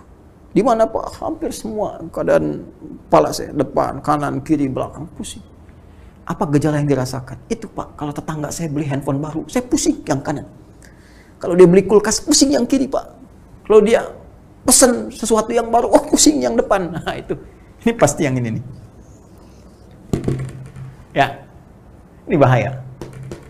Fazadahumullahu marada, kalau dia nggak taubat, terus dipelihara, dikoleksi, apalagi dihiasi oleh setan dengan hiasan-hiasan fata morgana, ya nanti dapat ini loh, dapat itu loh, ya terus dikemas seperti Abdullah bin Ubay bin Salul, ingin dapat kedudukan di Madinah, terus dia pura-pura, ya apa beriman, ya supaya dapat simpati, terus pakai pakaian seperti orang beriman supaya dapat perhatian-perhatian, dekat dengan Nabi, tapi di belakang merencanakan hal buruk, ya. Anti terhadap Nabi, ya, mau bahkan mengeksekusi Nabi, bikin tempat makar kepada Nabi dan sebagainya, Masjid Dirar itu kan, dan seterusnya, sampai wafat dalam keadaan yang mengenaskan. Itu hidupnya kolokan, ya kan? Hidupnya sangat mengecewakan, bikin susah, tapi matinya begitu kolokan. Nanti itu ada kisah yang baru, yang lain, dan itu kan sifat yang menular terus tanpa batasan, waktu, dimensi dan sebagainya, terus naik dia. Makanya kalau ditemukan lagi kekinian misalnya, nah itu hati-hati. Ya, ini saya sampaikan sekali lagi untuk kehati-hatian ya. Bukan menghukumi satu dua pihak. Hati-hati cara membacanya jangan salah. Kalau salah baca berarti Anda pun sedang dikuasai oleh setan, cepat ya. Dan saya berdoa mudah-mudahan Allah membersihkan hati kita. Awas hati-hati. Ya kalau ada kedudukan, ya, harta, benda dan lain sebagainya, kalau ada sinyal-sinyal seperti itu, maka setan sedang mulai masuk. Sekali lagi, saya sering katakan, ini musim-musim pilkada, kalau nanti ada bisikan-bisikan nih, wilayah pemilihnya banyak Islamnya nih, kamu pakai kerudung aja, untuk menampakkan aja kamu dekat dengan mereka. Kalau perempuan, kamu pakai peci deh, kalau bisa pakai jubah, datang ke pesantren begini, kamu untuk nampakkan aja, supaya kamu dapat pemilihnya. Ah, itu, hati-hati setan tuh. Katakan pada jiwa Anda, kamu jangan main-main dengan setan. Bilang aja, kamu set, jangan main-main, kamu ingin men-set saya, jangan main-main dengan setan, gitu kan? Kalau saya mau muslim, saya jadi muslim yang sesungguhnya. Saya pakai peci beneran, bahkan ini menjadi momentum saya untuk bertobat kepada Allah. Kalau saya dipilih, saya akan jadi pemimpin yang benar. Ya, saya akan dipilih pejabat yang benar. Jadi muslim yang benar. Nah itu, ya. Pun demikian, hati-hati kalau sedang bermasalah. Ya, nggak pernah bersentuhan dengan jilbab, nggak pernah bersentuhan dengan peci, dengan tasbih, tiba-tiba tertangkap di persidangan, bawa tasbih, bawa peci, bawa ini. Kalau motivasinya bagus, jalan untuk bertobat, baik. Tapi kalau dorongannya, udah untuk menarik perhatian hakim, juri, supaya ada kasihan, unsur kesolehan, pakai aja ini. Itu pun dikuasai oleh ini, kalau tidak ada perubahan yang berarti. Ya, ingat saya menyampaikan, ya sebagai gambaran objektif, karena dari dulu ada seperti ini. Kalau muncul lagi sekarang, berarti kita bisa hindari. Ingat ya, kita tidak menghukumi satu atau dua pihak, tapi pelajaran kita bersikap objektif untuk melihat dan mengoreksi diri. Kalau ingin berubah, alhamdulillah. Kalau tidak, itu pilihan, tidak pernah ada paksaan. Ya, ini cara membacanya. Ya, jadi ya kalau marah itu pilihan, nggak apa-apa. Tapi kan kita bisa mengoreksi diri. Ya, tapi buzzer harus mengerti. Insya Allah kalau buzzer rajin ikut pengajian saya, insya Allah jadi soleh. Ya, dan saya juga mendoakan mudah-mudahan jadi berubah gitu kan, menjadi lebih baik. Tapi alhamdulillah kalau ini jadi ladang untuk sesuatu yang menghasilkan, ya. Dan saya berdoa untuk berubah, karena dari situ pun nggak akan bermanfaat, nggak berkah gitu zer. Ya lebih baik berubah jadi lebih baik. Dan biasanya habis ini nih di YouTube kita jadi bermasalah nih, tiba-tiba ada gangguan, terus viewernya jadi 0 gitu kan. Saya nggak ada masalah, karena itu saya sembunyikan subscribernya. Jadi saya nggak ada subscriber pun nggak apa-apa, karena tugasnya berdakwah. Ya, yang penting kita diridhoi oleh Allah Subhanahu Wa Taala. Jadi Anda capek-capek sendiri kalau ganggu saluran saya di sini, ya karena nggak akan berpengaruh kepada saya. Ya, karena itu lebih baik berubah. Alhamdulillah kalau masih ditugaskan di saluran saya, alhamdulillah ya. Itu lebih bagus. Jadi lebih bagus dengar kajian terus, saya doain lagi. Pekan ini saya doakan belum berubah, ya nggak apa-apa. Pekan depan lagi saya doakan belum berubah, nggak apa-apa. Tapi kalau udah setahun Anda ikut saya nggak berubah juga, saya belum perlu berapa pekan lagi saya doakan Anda. Ya, ayo kita berubah. Anda punya hak untuk jadi baik. Kita semua punya hak untuk jadi baik. Ya, jadi ayo kita berubah dan kita merubah tampilan sehingga menjadi manusia yang istimewa. Gak usah saling berselisih, gak usah saling mencela, yang penting kita berubah dalam tatanan yang lebih baik. Jadi sampai sini paham ya? Di penyakit orang munafik yang paling utama ada pada kolbunnya, kolbun bawaan kemudian ditarik pada nafasnya, nafas mengarahkan petunjuk pada fujurnya, fujur memberikan respon pada perilakunya sehingga muncul perbuatan sayyiat yang memberikan dampak-dampak kotor dalam kehidupan. Nah, yang jadi persoalan, karena ini tidak konsisten, ya, antara hati tadi, nafas, kolbu dengan tindakannya, berarti ada dusta kan? Ya kan? Nggak sama kan? Nah, dalam bahasa Arab, dusta itu kadzaba yakdzib. Orangnya disebut dengan kadzib. Ya. Kalau berkali-kali berdusta, itu ditasydidkan, tad'if, kadzaba yukadzibu. Yaitu berkali-kali. Ya. Kalau dia terus berkali-kali begitu, maka ini membawa dampak pada kehidupannya, ke fisiknya. Jadi persoalan, sehingga membentuk karakter. Ya, itu sesuatu yang terus-terus dilakukan, itu bisa merubah image, membentuk karakter. Ya, karena itu sekarang ada istilah propaganda. Propaganda itu merubah mindset. Jadi di antara caranya terus dihembuskan. Di sesuatu yang dihembuskan terus-menerus menjadi pembenaran. Kesalahan yang terus diperdengarkan. Salah. Jadi benar orang akhirnya. Menjadikannya benar. Ya, makanya ini media juga hati-hati nih. Ya, menampilkan hal yang jelek-jelek terus jadi kebiasaan, hanya dianggap biasa. Ya, saya sekaligus koreksi ya, mohon izin ya teman-teman di media ini, coba yang jelek-jelek itu jangan diteatrikalkan gitu. Ya, ini kan aduh mohon maaf nih, kadang-kadang pencurian didemonstrasikan. Jadi pelajaran buat yang lain. Ya. Terus beritanya yang jelek-jelek, adegan-adegan tertentu yang seharusnya jadi khusus dipublikasikan. Ya, bagi yang melihat yang positif itu bagus gitu kan. Tapi ada hal-hal lain yang kadang-kadang masyarakat awam jadi melihat yang terdorong pada niat buruk jadi punya celah. Oh, gini caranya. Oh, gini seperti ini. Sekarang ada tutorialnya gitu. Jadi persoalan. Apalagi kalau terus-teruskan. Ya, dari asalnya cuma ajakan-ajakan, ya. Kemudian juga asalnya penguasaan terhadap sesuatu, lama-lama dia merubah cara berpikir. Ya, ini yang kemudian kita mesti belajar dengan baik sehingga bisa menghindari segala potensi-potensi buruk dalam kehidupan. Nah, ini orang yang terbiasa mengaktifkan sinyal jeleknya yang tadi, Ya, riyaknya, hasadnya, hasad, gak senang orang begini, ingin tampil kelihatan seperti baik, padahal buruk motivasinya. Pengaruhnya banyak, nanti kita akan pelajari. Nah, itu keterusan. Sehingga gak konsisten, dia membohongi diri sendiri, membohongi hatinya, membohongi jiwanya. Itu kadzdzaba yukadzibu. Kalau jadi karakter, jadi kadzdzaba lagi. Ya, yakdzibu. Ya, yakdzibu itu tunggal. Jamaknya yakdzibun. Ya, latihannya yukadzibun. Kalau terus-terusan begitu, maka berlaku hukum. Apa hukumnya? Saya berikan satu ilustrasi sederhana. Di sekolah, ya di sekolah, ada peraturan begini. Orang yang merokok, maka akan diberi peringatan oleh kepala sekolah. Sepakat. Begitu masuk sekolah itu, semua sepakat mengikuti tata tertib itu. Merokok pertama, peringatan. Merokok kedua, ya, SP2, peringatan yang kedua. Yang ketiga, diberi stempel, dicap. Ya, dah. Anda ini sudah banyak pelanggarannya, di stempel di sini, keluar dari sini. Ya, kalau mau masuk, perbaiki diri. Gak boleh merokok lagi. Jelas? Nah, tiba-tiba ada orang yang merokok, murid. Berlaku stempel pertama. Ya, kedua, sampai 3 kali, dia keluar dari situ. Karena bertambah terus keadaannya. Baik, pertanyaannya, yang salah kepala sekolah atau anak yang merokok tadi? Anaknya kan, bukan kepala sekolahnya. Karena kepala sekolah menetapkan aturan yang sudah disepakati. Anda merokok, keluar dari sini.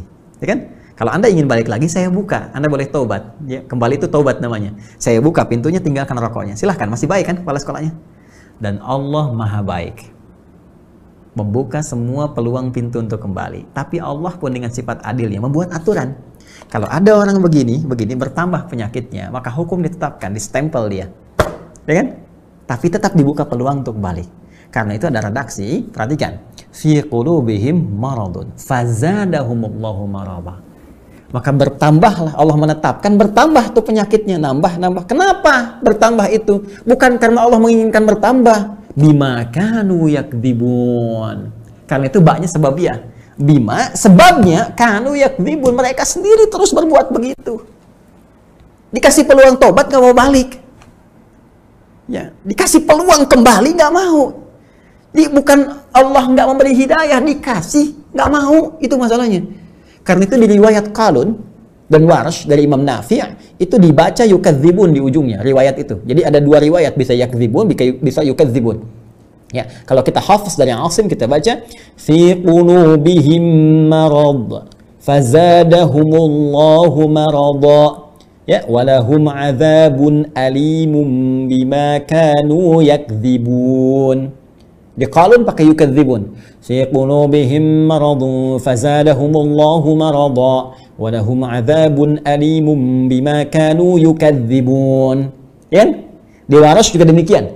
Fi qulubihim maradun fazadahumullahu marada walahum adzabun alimun bima kanu yukadzibun. Walahum adzabun alimun bima kanu yukadzibun.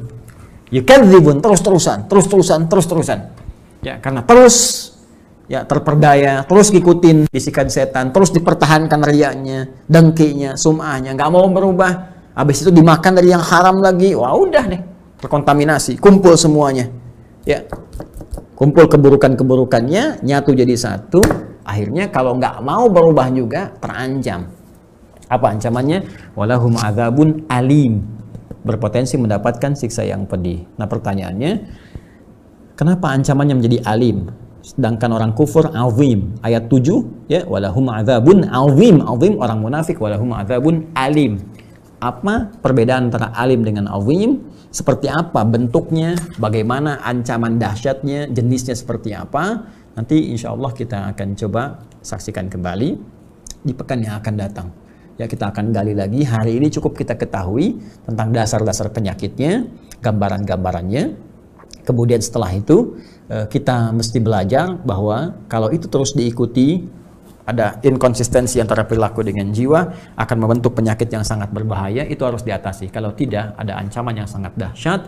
Ancamannya bahkan lebih daripada orang kufur, orang-orang fasik yang dengan standar kefasikan saja sudah dahsyat ancamannya, apalagi dengan standar sifat nifak yang menjadikan seorang menjadi munafik. Seperti apa ancamannya, seperti apa hukuman siksaannya kalau benar tidak mau tobat dia, kita akan saksikan di pertemuan berikutnya, sekaligus melanjutkan bagaimana cara mengatasi dan mengetahui gejala-gejalanya. Ya, mendeteksi diri itu sedang ada riya seperti apa? Mendeteksi diri itu sedang ada hasad, iri seperti apa? Sehingga dengan itu kita bisa padamkan ya, apinya, kita bisa tepikan was-wasnya sebelum itu berubah menjadi karakter dan membentuk menjadi perilaku dalam kehidupan. Itu yang bisa kita jauhi.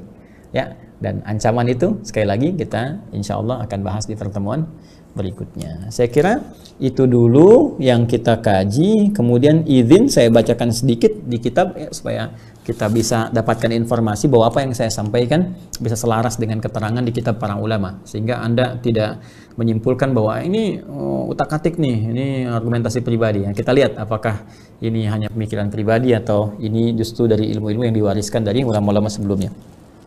Bismillahirrahmanirrahim. Kita masih di Tafsir Al-Quranul Azim karya Imam Ibnu Katsir rahimahullah. Nanti kita bandingkan juga dengan tafsir yang lain. A'udzubillahi minasyaitonirrajim. Fi qulubihim maradun fazadahumullahu marada wa lahum 'adzabun alimun bima kanu yakdzibun. Di hati orang-orang munafik itu, di jiwa mereka ada penyakit yang samar tapi berbahaya. Maka karena mereka terus ikuti, bertambah, Allah menetapkan bertambah penyakit mereka itu ya karena perilaku mereka. Walahum adzabun alimum bima kanu yakdzibun, dan mereka terancam dengan siksa yang pedih karena perilaku mereka yang terus berdusta, ya, yang tidak konsisten antara hati dengan perilakunya. Qala As-Saddi rahimahullah, berkata Imam As-Saddi an Abi Malik wa an Abi Salih an Ibni Abbas radhiyallahu taala anhuma, dari Abi Malik, dari Abi Salih, dari Ibnu Abbas, semoga Allah meridai kepada beliau dan kedua orang tuanya. Wa an Murwa al-Hamdani an Ibni Mas'udin, ya, wa an Anas bin ashabi Rasulullah sallallahu alaihi wasallam, dari sahabat-sahabat Rasulullah sallallahu alaihi wasallam, fi hadhil ayat, tentang makna ayat ini, fi qulubihim marad, yaitu tentang makna fi qulubihim marad, di hati orang munafik itu ada penyakit. Qala, maka para sahabat-sahabat Nabi itu berpendapat tadi ya, termasuk an Ibni Mas'udin wa an unasin, bukan Anasin, wa an unasin min ashabi Rasulullah sallallahu alaihi wasallam, dan dari sekelompok sahabat-sahabat Rasulullah. Menurut sekelompok sahabat-sahabat Rasulullah yang dipopulerkan pendapatnya oleh Ibnu Mas'ud radhiyallahu taala anhu, qala syakkun, ada keraguan. Ya, di sini ada ketidakyakinan sempurna. Ya, ada pertentangan ya, antara apa yang dibangun di lisan dengan di hatinya. Masa iya, apa benar ya sholat mencegah perbuatan keji dan mungkar? Masa iya sih? Nah, hati-hati ya. Kalau ada gejala-gejala begitu, itu gejala awal. Ya, ada keraguan terhadap agama. Katanya beriman, yakin tanpa ragu, tapi mulai meragukan. Kenapa warisan 1:1? Ya nggak 1:1, kenapa 2:1? Nah, itu hati-hati. Kenapa sih harus sholat? Kenapa sih harus puasa? Kenapa? Nah, itu hati-hati. Itu ada kondisi-kondisi yang diciptakan ya oleh setan supaya kita menjauh dari agama. Itu gejala-gejala awalnya. Ada syakun, fazadahumullahu maradha, maka dari situ terus kemudian bertambah karena perilaku mereka. Qala syakkan wa qala Ibnu Ishaq, ya, an Muhammad ibni Abi Muhammad an Ikrimah an Sa'id bin Jabir an Ibni Abbas radhiyallahu taala anhuma fi qulubihim marad, yani qala syakkan, wa kadzalika qala Mujahid wa Ikrimah wal Hasan al-Basri wa Abu al-Aliyah wa Rabi' ibni Anas wa Qatadah wa an Ikrimah wa Tawus fi qulubihim marad, yani ar-riya. Ya, dari Ikrimah dan Tawus, ya, semoga Allah menyayangi keduanya, yang dimakna kalimat di dalam hati mereka ada penyakit, yakni ar-riya. Ya, qala Dhahhak an Ibni Abbas radhiyallahu taala anhuma fi qulubihim marad qala nifaq. Ibnu Abbas radhiyallahu ta'ala anhu yang mempopulerkan lagi yang dimaksud kumpulan tadi syakun, ada riyanya, yang dimaksud dengan itu semua kata Imam Ad-Dhahhak dari sahabat Ibnu Abbas radhiyallahu ta'ala anhu, dan beliau adalah termasuk terjemahan Al-Quran, ya, penyampai risalah Al-Quran dari Nabi sallallahu alaihi wasallam.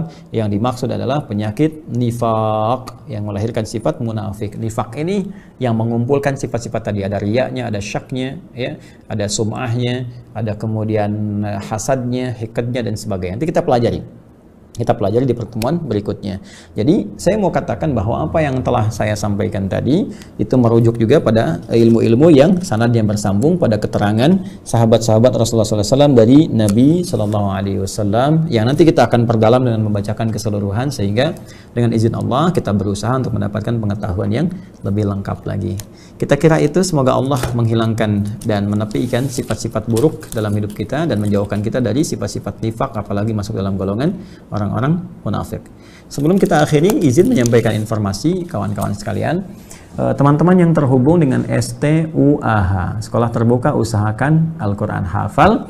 Alhamdulillah saya mendapatkan kabar baik dari teman-teman di admin, dari tim di ILC atau Learning Center, bahwa sekarang tahap-tahap setoran sudah luar biasa semangat. Saya bersyukur pada Allah Subhanahu wa taala, mengucapkan terima kasih atas kesungguhan teman-teman. Sekarang rasionya sudah di atas 4.000. Masya Allah, sehari itu di atas 4.000 yang setoran Quran. Ya, saya sangat bahagia sekali. Ya, mudah-mudahan Allah berkahi kita semua. Tetap semangat. Nanti dalam 1-2 hari ini insya Allah akan berjumpa dengan saya. Saya akan memulai untuk mendengar, karena ini sudah mau masuk akhir kan, di juz 30. Nanti berikutnya kita akan masuk juz pertama. Nanti akan ketemu saya lagi, minimal dalam sebulan dan sekali 2 kali. Dan saya sedang menyiapkan sekarang konsepsi materi yang termudah di ilmu aswad, ya, yang bisa nanti disampaikan kepada teman-teman sehingga menjadi pelajaran pendamping untuk membaca Al-Quran dengan baik. Saya kejar ilmu aswad dulu, nanti apa itu ilmu aswad nanti kita akan bahas ya, supaya nanti memudahkan dasar untuk pengucapan bunyi dalam bahasa Arab. Bunyikan huruf itu seperti apa, ya, a, ha, bagaimana, ha, gitu kan, gha, dan seterusnya itu dibacanya seperti apa, munculnya dari mana, sumbernya dari apa, turunan ilmunya seperti apa, sampai nanti dari situ mengantarkan kepada tajwid. Ya, dari tajwid nanti kita bisa nyambung ke qiraat dan sebagainya jika Allah berkehendak dengan itu semua, insya Allah. Jadi nanti dalam 1-2 hari kita akan bertemu kembali. Saya mungkin akan random mengecek hafalan Anda, dan insya Allah kita akan diskusi seputar hal-hal yang bisa memudahkan dan menyemangati kita, termotivasi untuk meningkatkan hafalan kembali. Kemudian yang kedua, berita gembira teman-teman sekalian, seperti saya sampaikan bahwa saya berusaha terus supaya kita bisa menyebar. Saya melihat sudah ada waiting list sekarang ya, untuk masuk ke yang selanjutnya. Tetap terbuka insya Allah. Saya sekarang sedang dalam rencana akan menyetak lagi untuk yang pendampingan ya, buku dengan mushaf. Ya insya Allah nanti kita siapkan. Saya akan coba siapkan 5.000 kembali, dan saya akan bagikan. Insya Allah saya akan bagikan untuk teman-teman yang selanjutnya nanti sambil menunggu digitalisasi. Yang ini, yang apa namanya, paket yang ataisirnya, sehingga nanti bisa masuk via handphone dan perangkat-perangkat yang memudahkan kita semua. Mudah-mudahan Allah mengizinkan itu semua terjadi dan ya menjadikan kita bagian dari ahli Quran saat kita kembali kepada Allah Subhanahu wa taala. Yang kedua, saya mohon doa dari semuanya untuk saling mendoakan supaya istiqamah dalam kebaikan. Saya tidak meminta apapun kepada Anda sekalian kecuali doa-doa terbaik, khususnya semoga Allah mengampuni dosa saya dan kedua orang tua saya, juga keluarga besar, dan semoga kita dipertemukan dalam kebaikan dengan Allah Subhanahu wa taala. Terima kasih saya sampaikan, mohon maaf atas segala khilaf, dan sekali lagi semoga semuanya sehat, baik-baik dalam ridha Allah Subhanahu wa taala. Allahumma taqabbal minna innaka antas samiul alim wa tub alaina innaka antat tawwabur rahim. Allahumma ij'alna min ahli al-Qur'an waj'al al-Qur'ana sahiban lana fid dunya wa syafi'an lana fil akhirati ya arhamar rahimin. Rabbana atina fid dunya hasanah wa fil akhirati hasanah wa qina adzaban nar. Bifadlika subhana rabbika rabbil izzati amma yasifun wa salamun alal mursalin wa akhiru da'wana alhamdulillahi rabbil alamin. Subhanakallahumma wa bihamdika asyhadu an la ilaha illa anta astaghfiruka wa atubu ilaik. Assalamualaikum warahmatullahi wabarakatuh. Allah